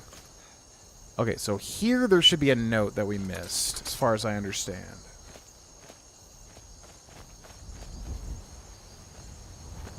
Yes. There we go. Okay. We found a buyer for the strange creature we've hauled all the way from, well, best not to say. Not a day too soon, as its chittering keeps waking me up at all hours of the night. Just a few more days. If the coin is worth it, we'll have to go back for more of these things. All right. Now, as far as Saints and Seducers goes, there's one more thing that we haven't done, but I don't know how you trigger it. The only thing that I would think is you have to wait a amount of time for a courier to walk up to you. I feel like that's what happens. And that might be him right there. I've been looking for you. Got something I'm supposed to deliver. My hands only? Hands only. Oh. Let's see here. Looks like that's it. Got to go. Okay. Because I remembered there was something else, yeah. And this is it. Request to meet. La la. Thank you for your efforts to protect my realm. I believe you possess something that I am in search of, and I require it before I return home. It is the artifact from the Shivering Isles that served as the focus of Thoron's depraved rituals. Meet me beneath the Arch of Solitude upon the shore so that we may make an exchange. Can do. Let's go to Falgenthur. That's Battle for Middle-earth 2, one of my favorite games. War in the North is a co-op action RPG. See, what's weird is, like, I knew all the Lord of the Rings games because I played a lot of them, like the GameCube adventure games for each of the movies. And then there's that one where you, like, capture flags or something. You can play as the different classes. And then there's the MMO, which is a weird thing. And yeah, the RTS, which you're talking about. Yeah, the Lord of the Rings games are a bit of a mess in my mind. Trying to remember which one's what. Oh, yeah, and wait. Wait, co-op action RPG. Wait, what was that one where it's literally like a turn-based RPG, and then you can fight like Oliphaunts and everything, where you play as like some new like elf character they added. What was that? Oh my god, yeah, there's so many like weird one-off games. Is that that's not what you're talking about, is it? I don't remember that being co-op. Because I definitely beat that, I'm pretty sure. So GV, what Persona playthrough are you enjoying more right now? It's because you recently had that frustrating Persona 4 episode trying to find the right cop to talk to. Oh my god, that was so annoying. That was so like, why did they do it like that? It's so frustrating. They literally say like, oh, go find a cop, go find a cop, go find a cop. You're just supposed to know, oh, I'm supposed to wait another day. Like, what? Anyways, yeah, which Persona 3? Yeah, I'd probably say I am. So I enjoy whichever Persona I'm playing that we're doing the day-to-day stuff. As far as the dungeons go, like, I feel like Persona 5 really did them really well because they're, you know, unique.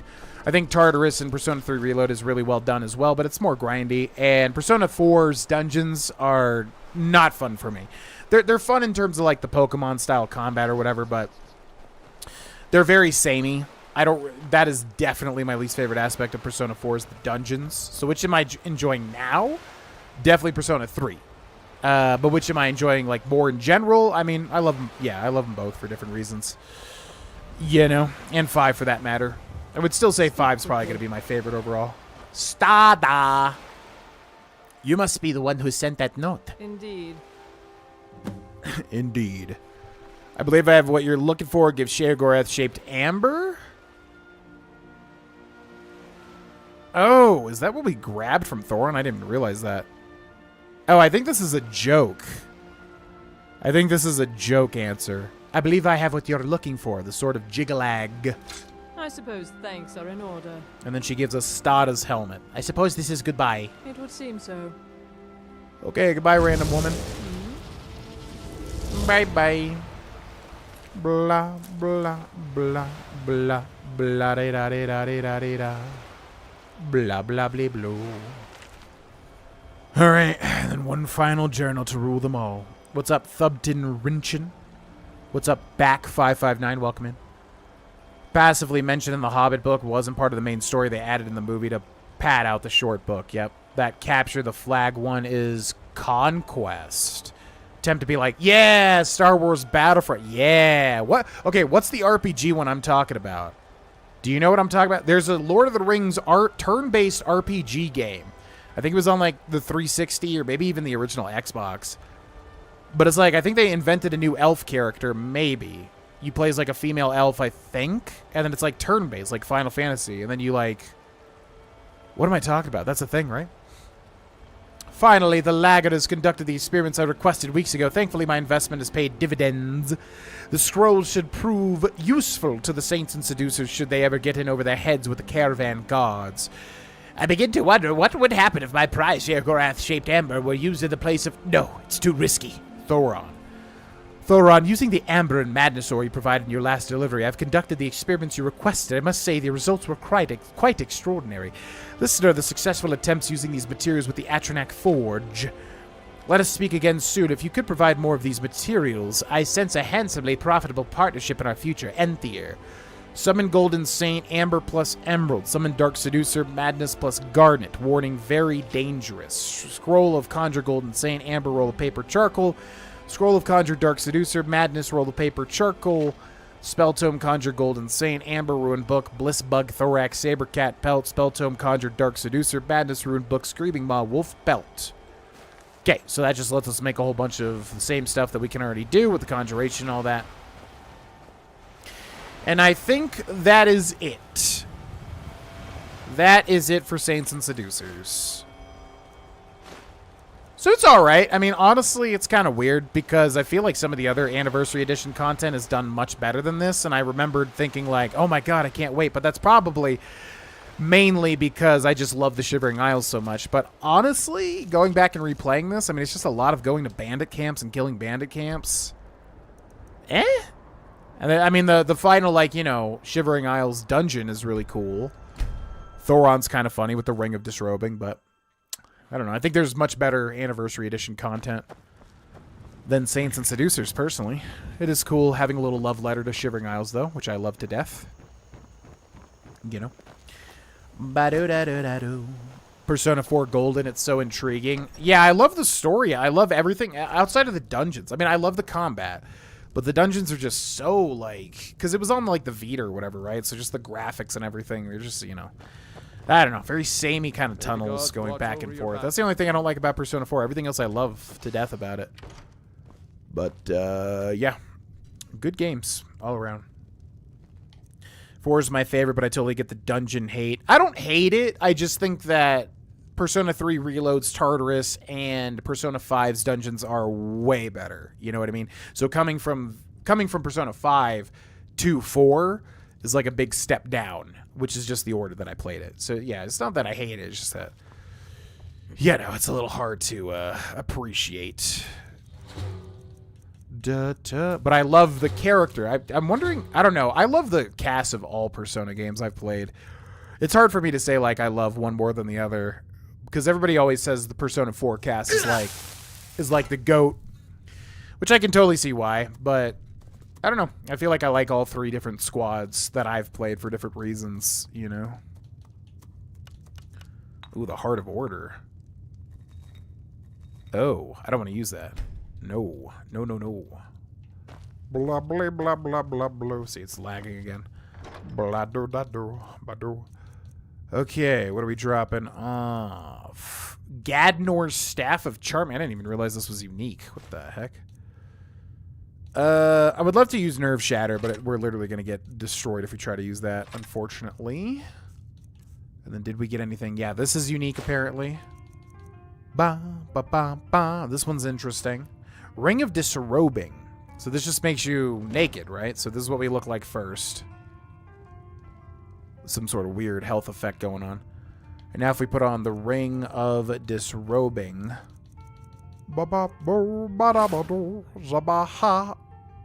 Wait, what? Why did that take off my armor? What? Wait, so it just removes your arm?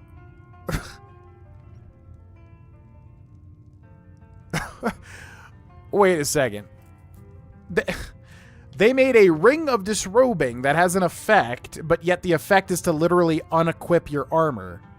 It should keep your armor and then just look like you're naked. That's terrible. What? That's like a joke. Stada's helmet increases your stamina by 70 points. Heavy armor. Sorry. I feel like you get way more out of the Ghosts of the Tribunal stuff. You really do. Okay, in you go. In you go. In you go. We could also craft all this stuff if we wanted to, but eh. Blee, blah, blah, blah, blah, da, do, ba, da, do, ha, ha, ha. Oh, the Sheogorath-shaped amber. Look at that. What the heck? That's a monstrosity.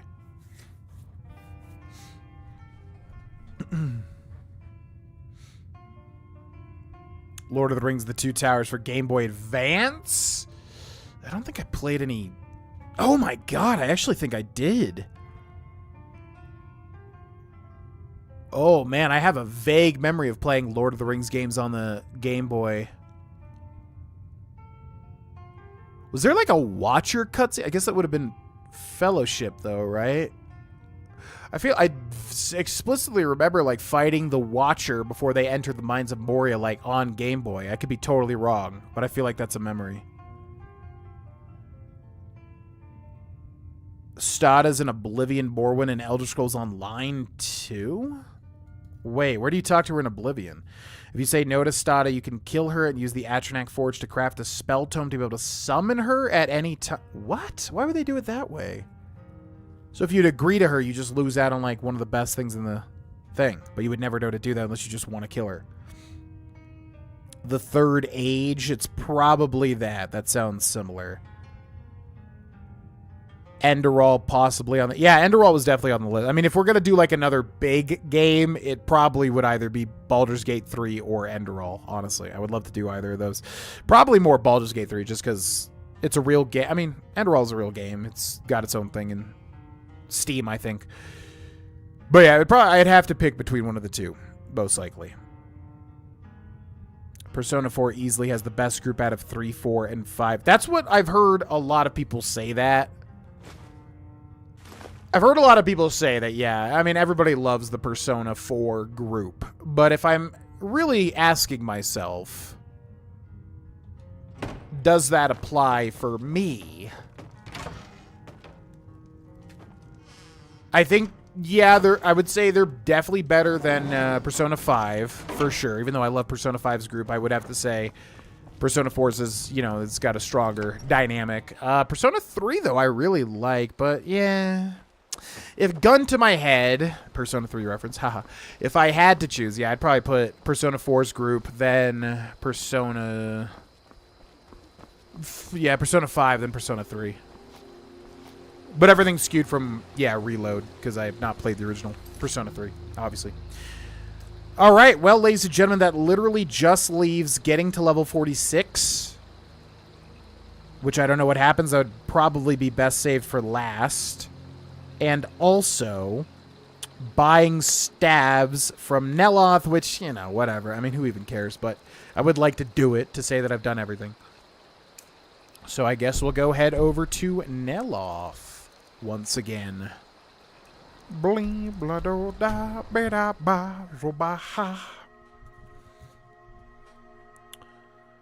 Captain Gallon does the business around here. I'm just... Nanako-chan. Nanako-chan is the most adorable kid I think I've ever... I'm trying to think if I've ever... Oh, it's way over here.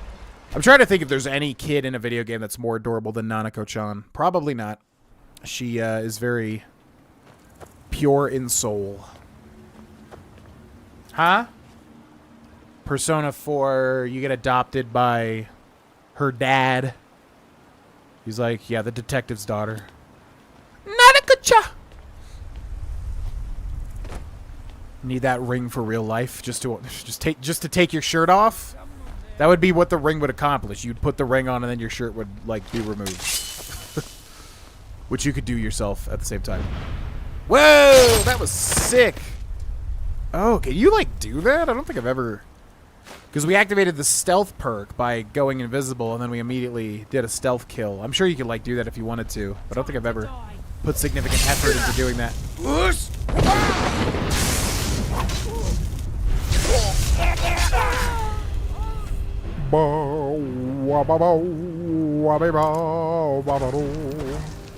Are they taking all my mana? Stop it. Yo, Zodida.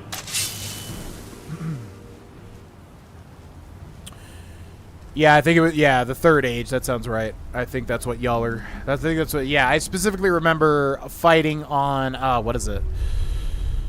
What are the plains where, you know, they're fighting the Return of the King, where, what's her name? You know, she goes, "I am no man," and then she, like, shoves the sword in his face. Whatever that plain is. I specifically remember fighting there in a turn-based video game. But yeah, I think you're right. I think it's the Third Age. Pelennor Fields, yes, that's what it's called. Yep. I am no man. I still love that old school GIF of him eating like Sour Patch Kids and his face crumpling. Very funny. Very funny. Very funny. Frankly, the funniest thing we've seen. The hell was that? It was horrifying. Like I'm in a horror game or something. The last time I was here, I only Love you too. explored a small part of the ruin. You are as well. I was here alone then, and I found an assistant is absolutely essential for this Kind of a dirty, dangerous work.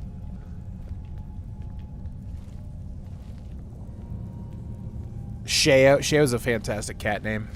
Yep, I dig that. Plus, yeah, a little chaotic. City of 100 It fits frankly. It fits frankly. It's the best cat name we've heard. And perhaps the most advanced. In the old stories, when the Nords came, That's what I thought. Yeah, I thought she must be the commander of the Golden Saints. Yeah, that's what I figured. until the invaders. Can you guys see when the game stutters like that? The city was a marvel of Dwemer engineering. Or am I the only one Now reduced to this. freaking suffering As you here? can see, most of the lower levels of the As city you are can see. but it isn't hopeless. The old Yeah, Dwemer yeah. So past that's what still Google stands. Chrome is doing, and I don't know how to stop it. It's really annoying. I'm gonna have to just look it up before the next stream, because it's But the pumps every may stream now. operate from a cube in a pedestal. Unfortunately, they only have one cube. These 4 boilers provide steam to the room upstairs. They're shut down, but they still respond to the control cubes. Fought the Watcher in the PS2. If we can find Oh, 4 more cute. Oh my cubes, god, we it's can so turn bad. These boilers back on and restore steam power There it to the goes. room Just upstairs. crashed. Fun stuff.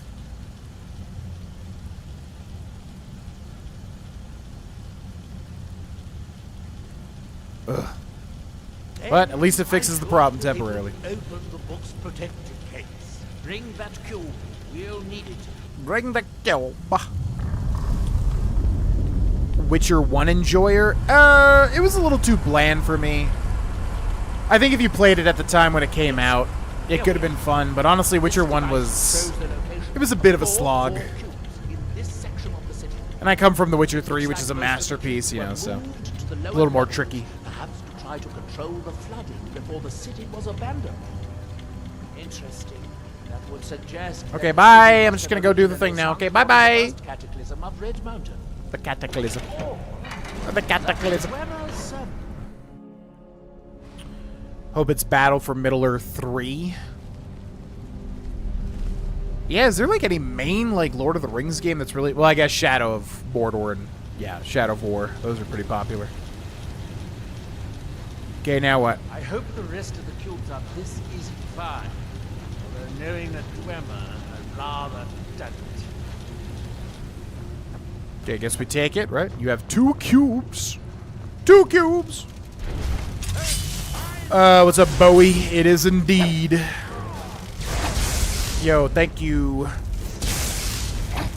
Thank you, Bowie. Feeds the Witch's King his... the Witch King her stew. Oh, I never saw that. That makes so much sense, though. Yeah, because that's the one Aragorn, like, pours out, right, or something? It's, like, disgusting. That's funny. How have I not seen that? These must be the great workshops of Nachardak. Nachardak. Blah blah blah blah blah blah blah blah blah blah blah blah blah blah. A single day, much of the Dwemer's army in the Battle of Red Mountain must have come from here. YouTube quality is so bad I can barely tell. Well, yep, it just happens, and then YouTube crashes, or Chrome crashes, and then it's fine for the time being. Oh, good. Now we can see if we can find a way to get that next cube. But next cube. How do we get the next cube? Yo, thank you, Luke Wade. Appreciate it. Yeah, yeah, yeah, yeah.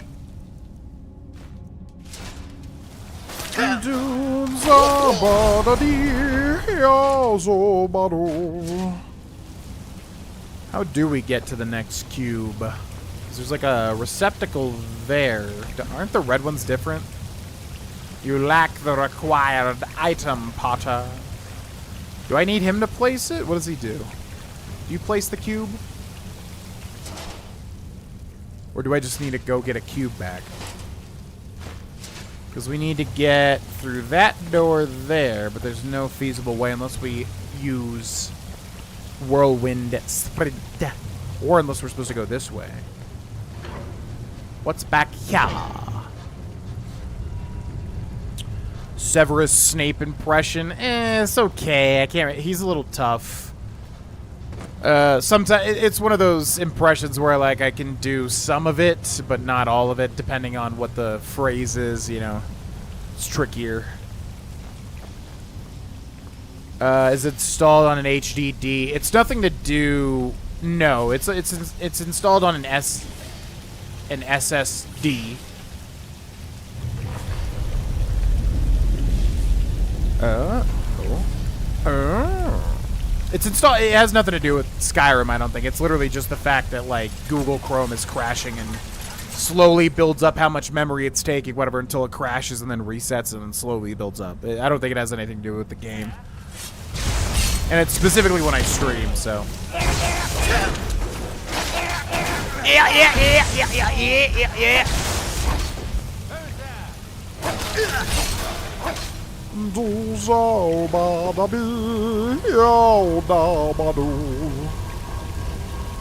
Ha ha ha. We've done it. Witcher 1 is an acquired taste. The people that like it love the vibe and music. I completely understand not liking it, though.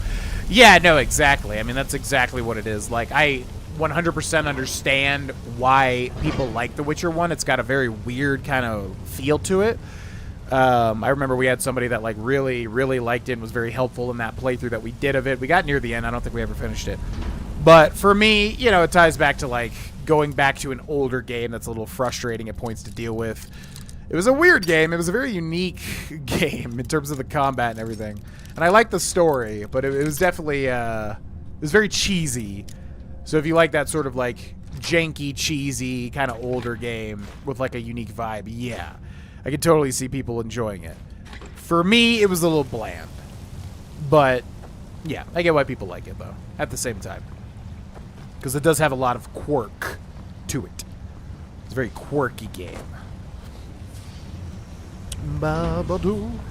Gotta disagree about Witcher 3. Tried so hard to like that game, but it's far too boring. See, I think that about Witcher 1. But Witcher 3, I mean, is a massive undertaking. So, I mean, if you're not prepared for it. Must have scared him away. Did he take the cube back? The cube! It must be found, you utter fool! What have you done with the cube? But yeah, The Witcher 3 is like a massive, you know, massive commitment, but I think it's a masterpiece for what it is, personally. But I can see people getting bored with it. It's definitely very long in the tooth. It's got a one of the longest, if not like the longest stories I've ever played. What's up, Disco Film? Happy B-Day. I've been a loyal fan of your amazing channel community since I watched your first video. It was your Skyrim Special Edition pre-release. Wish you great health, fortune, and success. Well, thank you so much for the lovely message. Yeah, Skyrim Special. Yep, Bethesda sent me a Special Edition early. Made a little, like, story with a companion-type warrior character. Surge Strongarm. I still remember his name. Fun times, fun times. I knew at the time, I was like, this is kind of just like a graphic upgrade. But I think I was still riding high on like all that Bethesda success. So I was like, wow, guys, this is amazing. Oh my god, it's changing the game. But I think at the time I was like, it's kind of just putting some shaders on Skyrim for the Xbox One, right? But okay. But that was very cool of them to send me the game early. Pretty neat. Okay, what does this do? So how do we activate that bridge over there? Like a bridge over troubled water. How the hell do I push this bridge down? What do I gotta do? I remember this quest being confusing as all hell. Slavic witchery book feel the most. Yeah, I could see that for sure. Never read the books, but I know what you're saying. Like a bridge over troubled water. Gosh. Oh yeah, we can't even drown. Where do they want me to... What are they... This quest always confuses the ever-loving hell out of me. Oh, he's going this way? I see, I see. Let's see where this leads. Oh, because the water raises. Now we can go up here. I see, I see. Cool daggers. Thank you very much. Fink Scott. They're from the Shadows of the Tribunal. Is it called Shadows of the... Something of the Tribunal. Anniversary Edition content, which I would say is the best out of all the AE stuff we've done. I would have to say that was... For sure, the Ghosts of the Tribunal. That's what it's called. That was definitely the best, I would say. Like a bridge over troubled water. Khajiit sound effects are a meme. They're very odd sounding. That is for damn sure.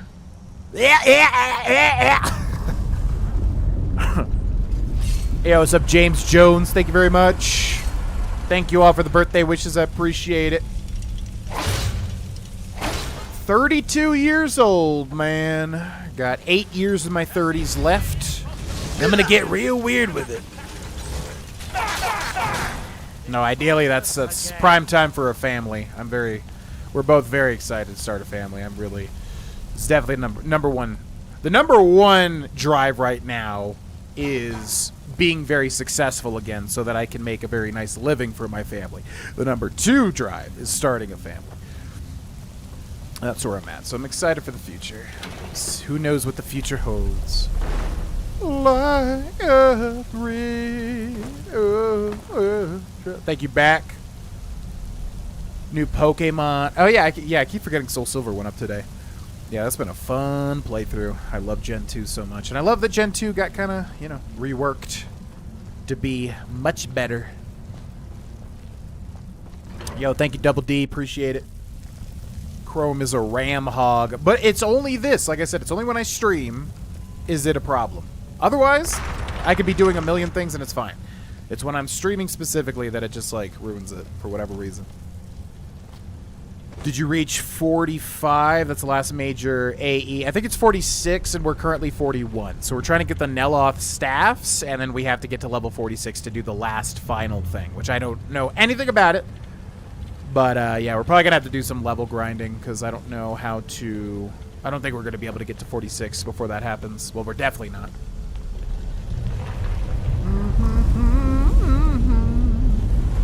OBS is doing...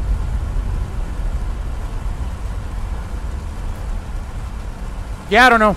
It might just be the way that I have the windows formatted. Although that would be very weird. Like a bridge over travel. Wow. Yo, thank you, Campfire Games. Appreciate it. Yeah, a lot of people don't like the combat. I always was fine with Witcher 3 combat personally, but I know that's the main negative people usually say is the combat. Have you played Witcher 2? No. I've heard good things. I know it's called the Assassin of Kings. I watched my friend play the very beginning of it. I think you're hunting like a kraken or something. So I've seen a little tiny bit. I know it's good, though. I know people like it. I would definitely want to play it, but I would probably go back to that Witcher 1 save file, beat it, then do like a blind Assassin of Kings playthrough. RPG elements, a choice you make fairly early on, entirely changes the second place you go to and how the story plays out, which is what I loved about the DLC, Blood and Wine, in Witcher 3. You make a choice and it majorly affects what you experience, which is so sick, which eventually I'll have to go back to Blood and Wine and do the other choice. Do you like reading GV? like books in real life. I used to be a prolific reader until like high school, and then I completely fell off the map. And ever since, I've read a little bit here and there. I go through swaths of time where I will read, but I've been woefully underread for a long time at this point. But I used to be a huge reader as a kid.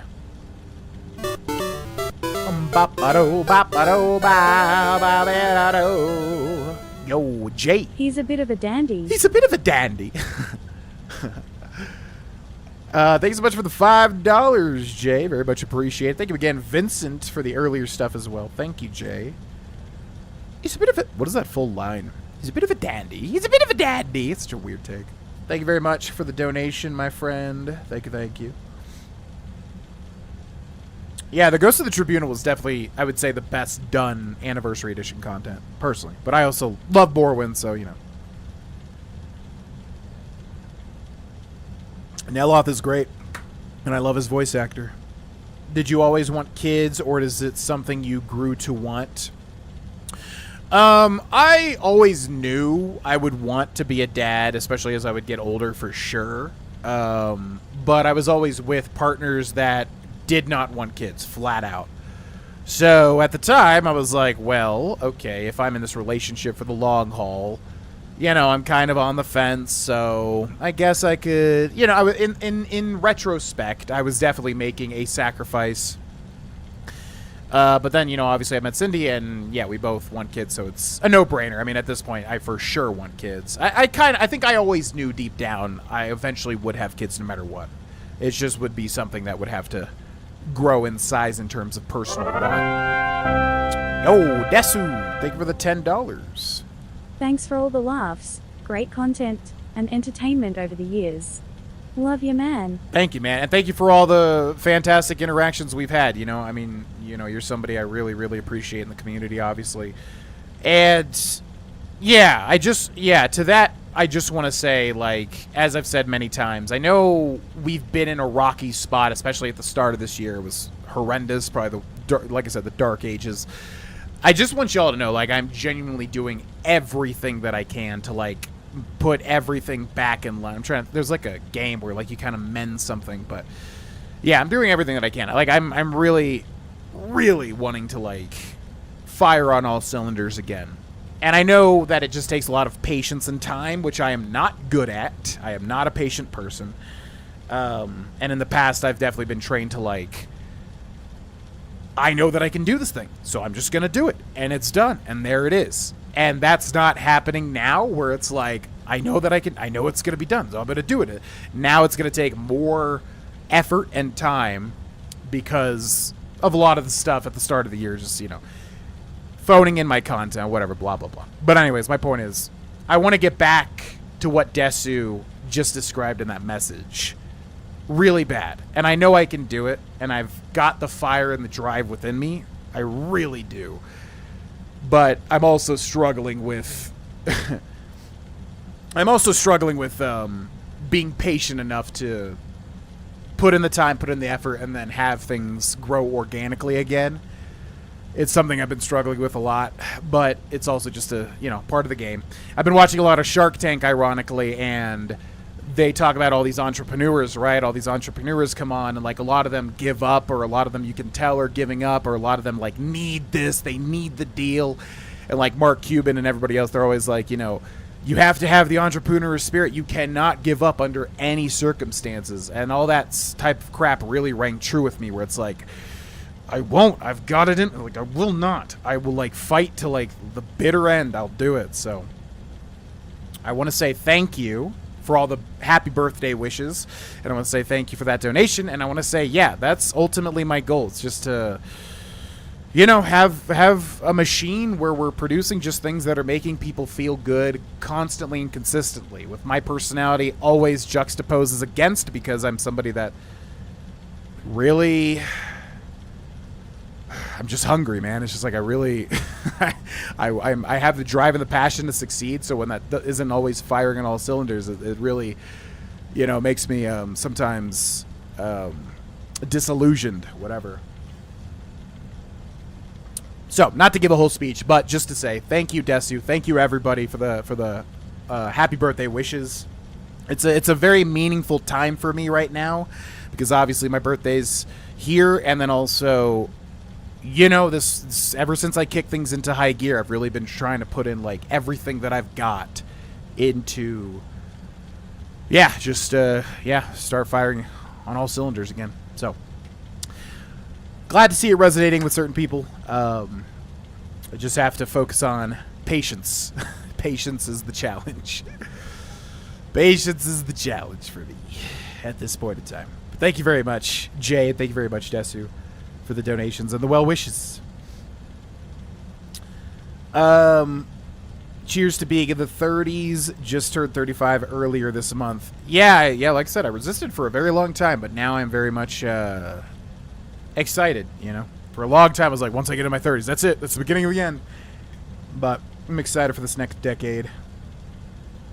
Have my second kid coming, and I love being a dad. You're going to be a great dad when it happens. Thank you, Joshua. I've always known, like, I'm immature in certain aspects, and obviously being mature is a good part of being a dad. But also, you know, I just know, like, my kids and I are going to have so much fun. You know what I mean? I just know I'm going to be the fun dad, and that's very exciting. I just know if they're into video games, fantastic. If not, that's cool. We'll just do other stuff, but I just know it's going to be a fun time once we get over the newborn stage, which I have a friend that recently had a newborn, and Jesus Christ, the amount of sleep that you lose. Yo, thank you, RPS, for the $2 as well. Thank you guys very much. Appreciate it. Hey, GV, did you have any good birthday luck on TCG Pocket? I don't think today, but I've had so much crazy luck in that game, like within the past week and a half or so, that I don't even care. I pulled, like, the full art Gengar. I pulled the golden Mewtwo. I feel like I pulled, like, other 2 or 3, like, other decent pulls. So I'm good. Like, after pulling that golden Mewtwo, I was like, oh, okay. Yeah, I pulled, like, every variant of Mewtwo without spending a dime on the game. So I think my luck is good where I'm not even going to worry about it if I... Oh, and also, like, you know, doing wonder picks and getting, like, having 2 cards that I don't have and then getting one of those 2 cards. Like, I've been lucky with that, too. So my luck is in a good spot. Bring back Darvesh. In what capacity? Like, to do what? You know? I would love to, like, you know, if there was a good reason. I don't want to just, like, resurrect Darvesh and Adronox corpses to, like, milk them or whatever. But if there's, like, some sort of good reason to do it. Who knows? TCG Pocket should really do a free birthday pack. They definitely should, yeah. Yeah, you put in your birthday, it locks you into that so you can't abuse the system. And yeah, I agree. Having a kid, wishing you and Cindy the best in that endeavor eventually. It's going to happen within the next 2 years. I mean, without a doubt. Like, no matter what, we are going to be having kids within the next 2 years. You know, I would like, as I just talked about, I would like everything to be...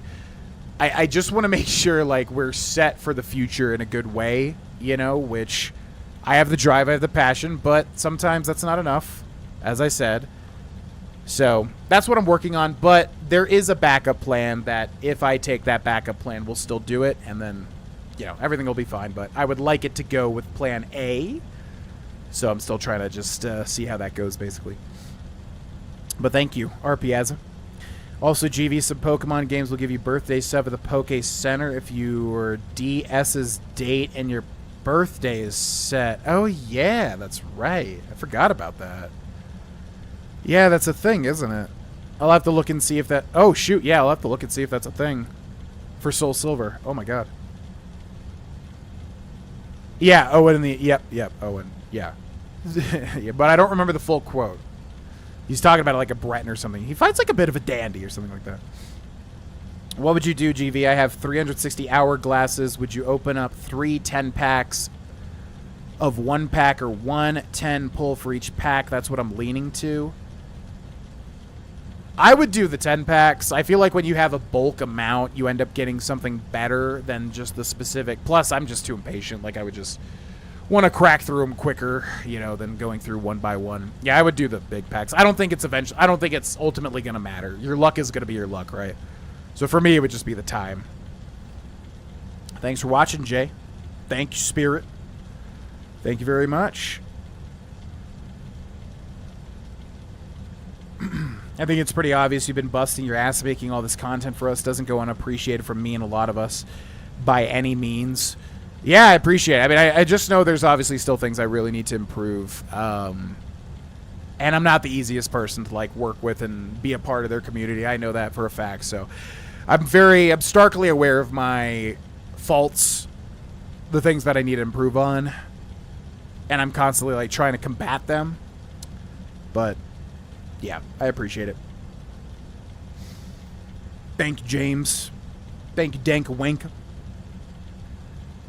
No, yeah, I mean, yeah, like I said, it's all good. It's not about the money. I think, for me, the main thing at the moment is making everything organically good. In the past, I was young, and I knew that I could sort of, like, you know, make content in this way, and kind of, like, you know, use my... I've heard recently, like, you know, when you have ADHD, you can, like, fuel that to get superpowers and crap. So kind of like that, like, use my anxiety to, like, fuel it into energy and stuff, things like that. Now, I want to focus on genuinely putting in the work, genuinely putting in the good things in order to make something organically good, not try to, like, cut corners by fueling my commentary with anxiety and constant energy and garbage like that, because ultimately, yeah, it's just it's you run out of fuel, you know? So, yeah, it's not about the money at all. I'm trying to create a, you know, an organically good space for people, which is a challenge for me. It's not as easy as some other people who are naturally good at it. Cindy, for instance, easy peasy. If she, like, was dedicated to streaming, she would have an amazing atmosphere because, you know, she's inherently just that type of person. Me, it's a lot harder. Love this friend. Happy birthday. We are all pulling for you. Thank you very much, Bruzak. I love being a member of this community. It makes me happy. It improves my life greatly. I learned a lot from you in general. See you as a good role model as someone 7 or so years younger. Yeah, man. I mean, like I said, I think you're a really good dude, and you're definitely one of the people I really appreciate a lot in this community, because obviously, you know, you've stuck around, which is really nice, and, you know, you're always a positive person. I'll be 30 tomorrow. People act like it's a big thing, but they also said that when I was 18 and nothing happened. Yeah. It's all about how you're living your life. You know, a lot of people, as they get older, they let everything go. They get worse and worse shape. They get more and more unhappy and all that sort of stuff. I have it within me. I will absolutely not go down like that. Like, yeah, obviously I gained a crap ton of weight near the start of this year and the end of last year, but I will not, like, you know, unless just everything goes wrong again or whatever. But yeah, I'm somebody that, you know, I'm going to fight to make my 30s, like, ideally the best decade. I had a pretty good 20s, and I had pretty good childhood, so they're going to be tough to beat. But I would like to, like, top it with my 30s, you know. It's going to be a challenge, but we'll see.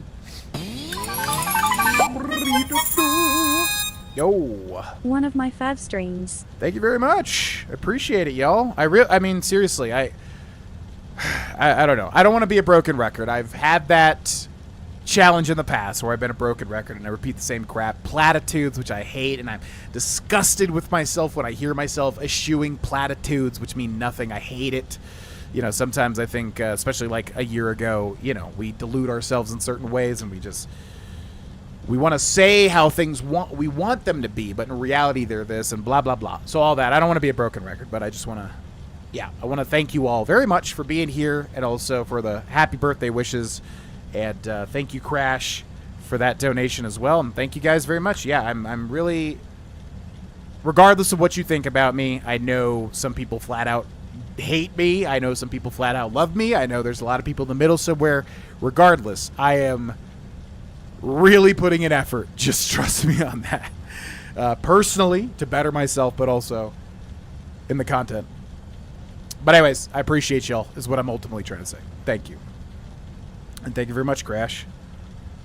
I told myself I wouldn't get emotional. I really did.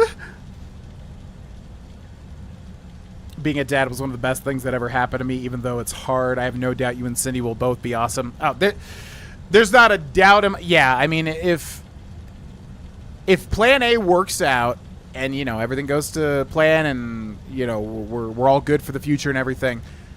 I mean, as far as parents, there's no, Cindy's gonna be a 10 out of 10 mom, easy. For me, I'm gonna have struggles, but I also think I have a lot of good that I'm bringing to the table too, and I obviously want to continue to work on myself. So, there's not a doubt in my mind Cindy will be a perfect mom, but me, I think I'll be a really good dad, but there are things that I obviously still want to improve about myself. But I'm very excited. Very excited.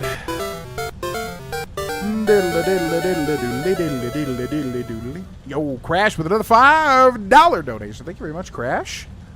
Appreciate it. Favorite stream as in this stream or favorite streamer? It sounded like, I think from your first message, you were new to the stream. But regardless, thank you very much.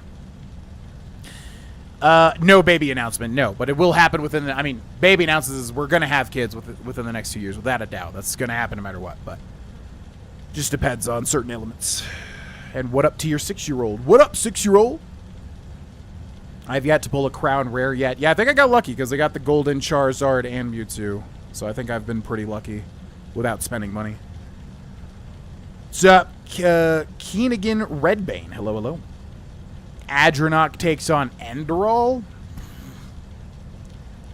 I don't want to sully Adronach's name because in my mind that playthrough is like perfect for what it is and was. So I don't want to resurrect Adronach unless it's like 11 out of 10 good idea to do it and the right situation, whatever.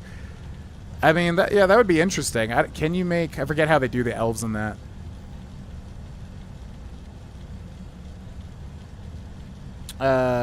Back from Skyrim. Welcome back. He looks like a bit of a dandy, but he's deadly with the blade. Yeah, there it is. Yo, what's up, Clayton? Thanks for watching. Sick KSI reference for as long as I'm on this planet, if possible. Yeah, and obviously time works against you, but I know, you look at somebody that's in their 40s, 50s that took care of themselves health-wise the whole time, and, they're in amazing shape with an amazing life. So I really want to transition to that, which the main thing would be the diet, as always. My diet is so hard stuck, like, always craving bad things, but gotta work on it. Gotta work on it. Screen to the ring, to the pen, to the king. Is that another KSI reference? Really tried to want kids because my ex said she wanted them, but I really feel zero desire to be a parent. You get quite a lot of criticism from people for having that stance. That's ridiculous. If somebody does not feel the want to have kids, you should not have kids. It's a terrible idea, and that's how you feel. It's very silly to judge somebody based on what's inherently, like, in them to not want or to want. I was with partners that definitely did not want kids, and I respected that. And I told myself, well, I probably edge on the side of wanting kids, but I could deal with that. If I, love the person and everything.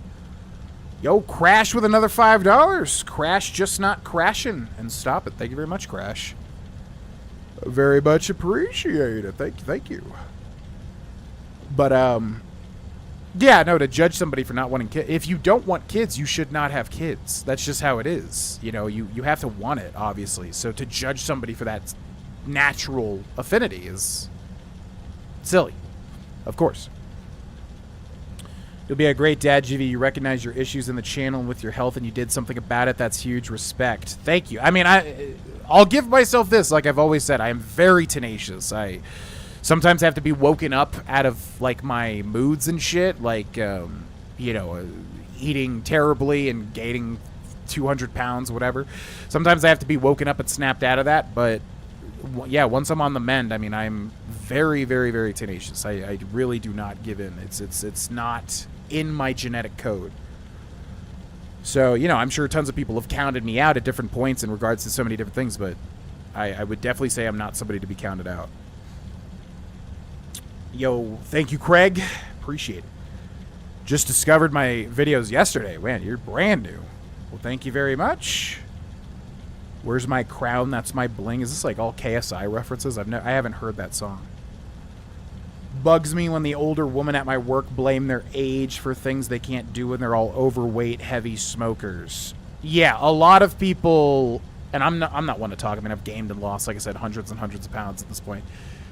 But a lot of people, yeah, as you get older, you just care less about everything. And I refuse. I flat out refuse. I've known so many people, in my family, like you see it in your family a lot where, and this is nobody in my nuclear family, but, in my extended family, whatever, you see people just let certain things go, whether it's their happiness or health or this or that, and you just get complacent. And it's like, I will not do that. No matter what, I will not. That is like the last thing I will ever Love do. you, dude. This place has made cry out of laughter at best of times and overall has made my life happier. Can't wait to see what the future brings. That really means a lot to me, man. Thank you so much. It's like I want to be brutally honest here, to like talk about my faults and all that crap, but again, it's like, what's the point?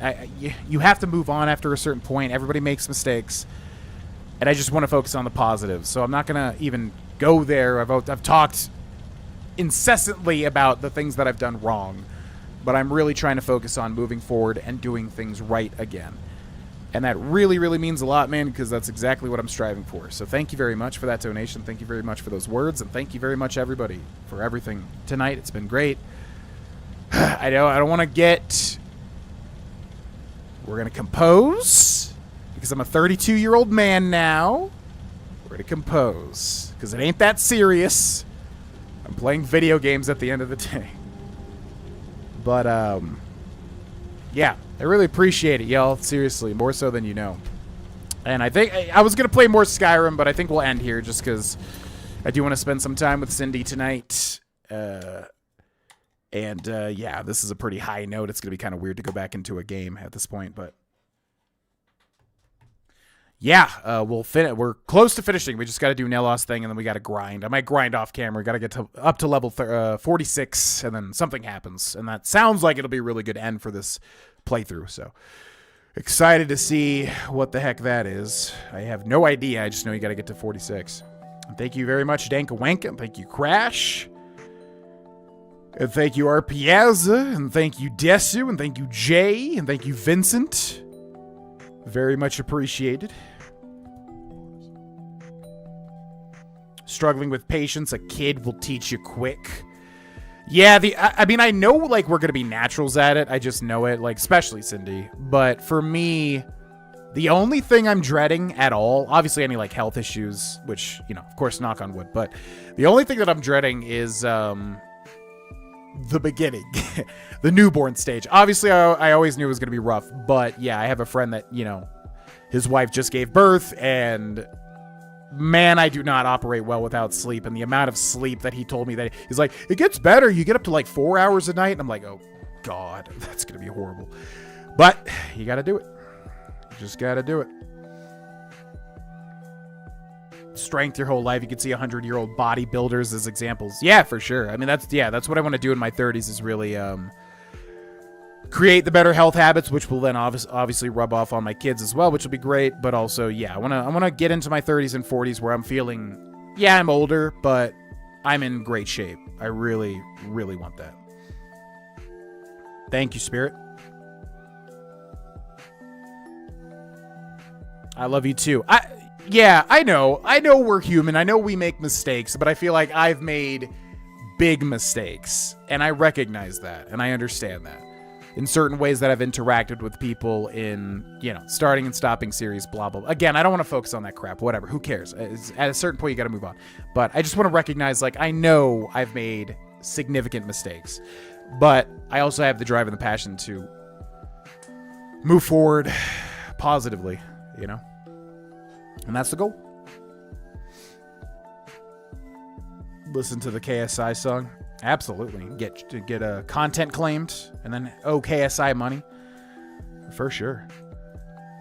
All right, ladies and gentlemen. Well, sorry, I didn't mean the end of this to turn into like a big speech and all that. I try to avoid the speeches and platitudes because like I said, in the past, I definitely leaned into that a bit and it really kind of disgusts me at this point. Not, if it's true, it's true, but I think streamers in general can easily fall into that trap of like being performative, and one thing I really don't want to do anymore is be performative at all. I think I thought that I had to for like a long time to play the game, to like be a content creator, but one thing that I really value more and more as I get older and older is legitimacy, realness, being a real person, reacting honestly, you know, which, yeah, might not make you like the sexiest streamer on the market or whatever, but it just feels so much better.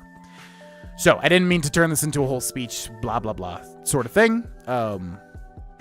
But I really do appreciate all the well wishes today, and I appreciate all the support, and I appreciate y'all just hanging out. Moving forward, yeah, I'm gonna make a new Discord. It's not gonna change. You know, I have a very hardcore perfectionist nature. If I feel like something, you know, when I was dating online, like I would think like, you know, oh, this bio was bad. Delete the whole account, remake it. Like I have that level of like obsessive perfectionism.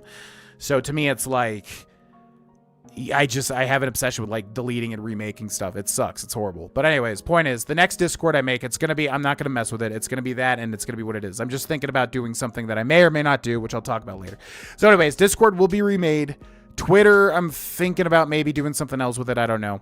But yeah, as far as streams, I should be back here every Monday, Wednesday, Friday, around the same time. I'm saying 2 to 4 because like it just depends on stuff, but yeah, I just want to go live when I'm like really feeling it and making sure what I'm doing is good and not just, well, time to go live, but I'm not feeling it, so then it sucks. I don't want to do that. So just keep an eye out.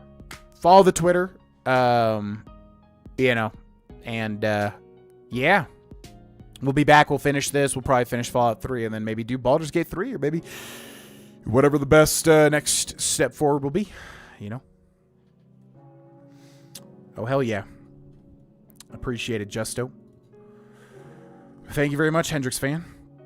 Thank you. Absolutely, Justo. All right, thank you guys for watching. Sorry for cutting the Skyrim short. Just, it's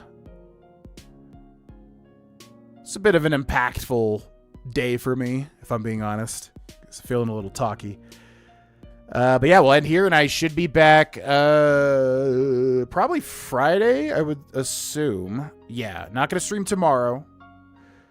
But Friday, most likely. If you want to watch more, probably Skyrim. We'll finish this, and if we have time, maybe start with Fallout 3 or something.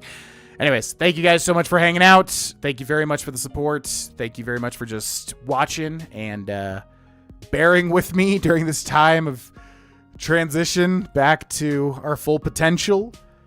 I really appreciate it. And yeah, have a wonderful Tuesday night and a wonderful Wednesday and Thursday. And I'll see you Friday. Unless I get some extra time, but probably Friday. All right. Have a good night, everybody. Bye-bye.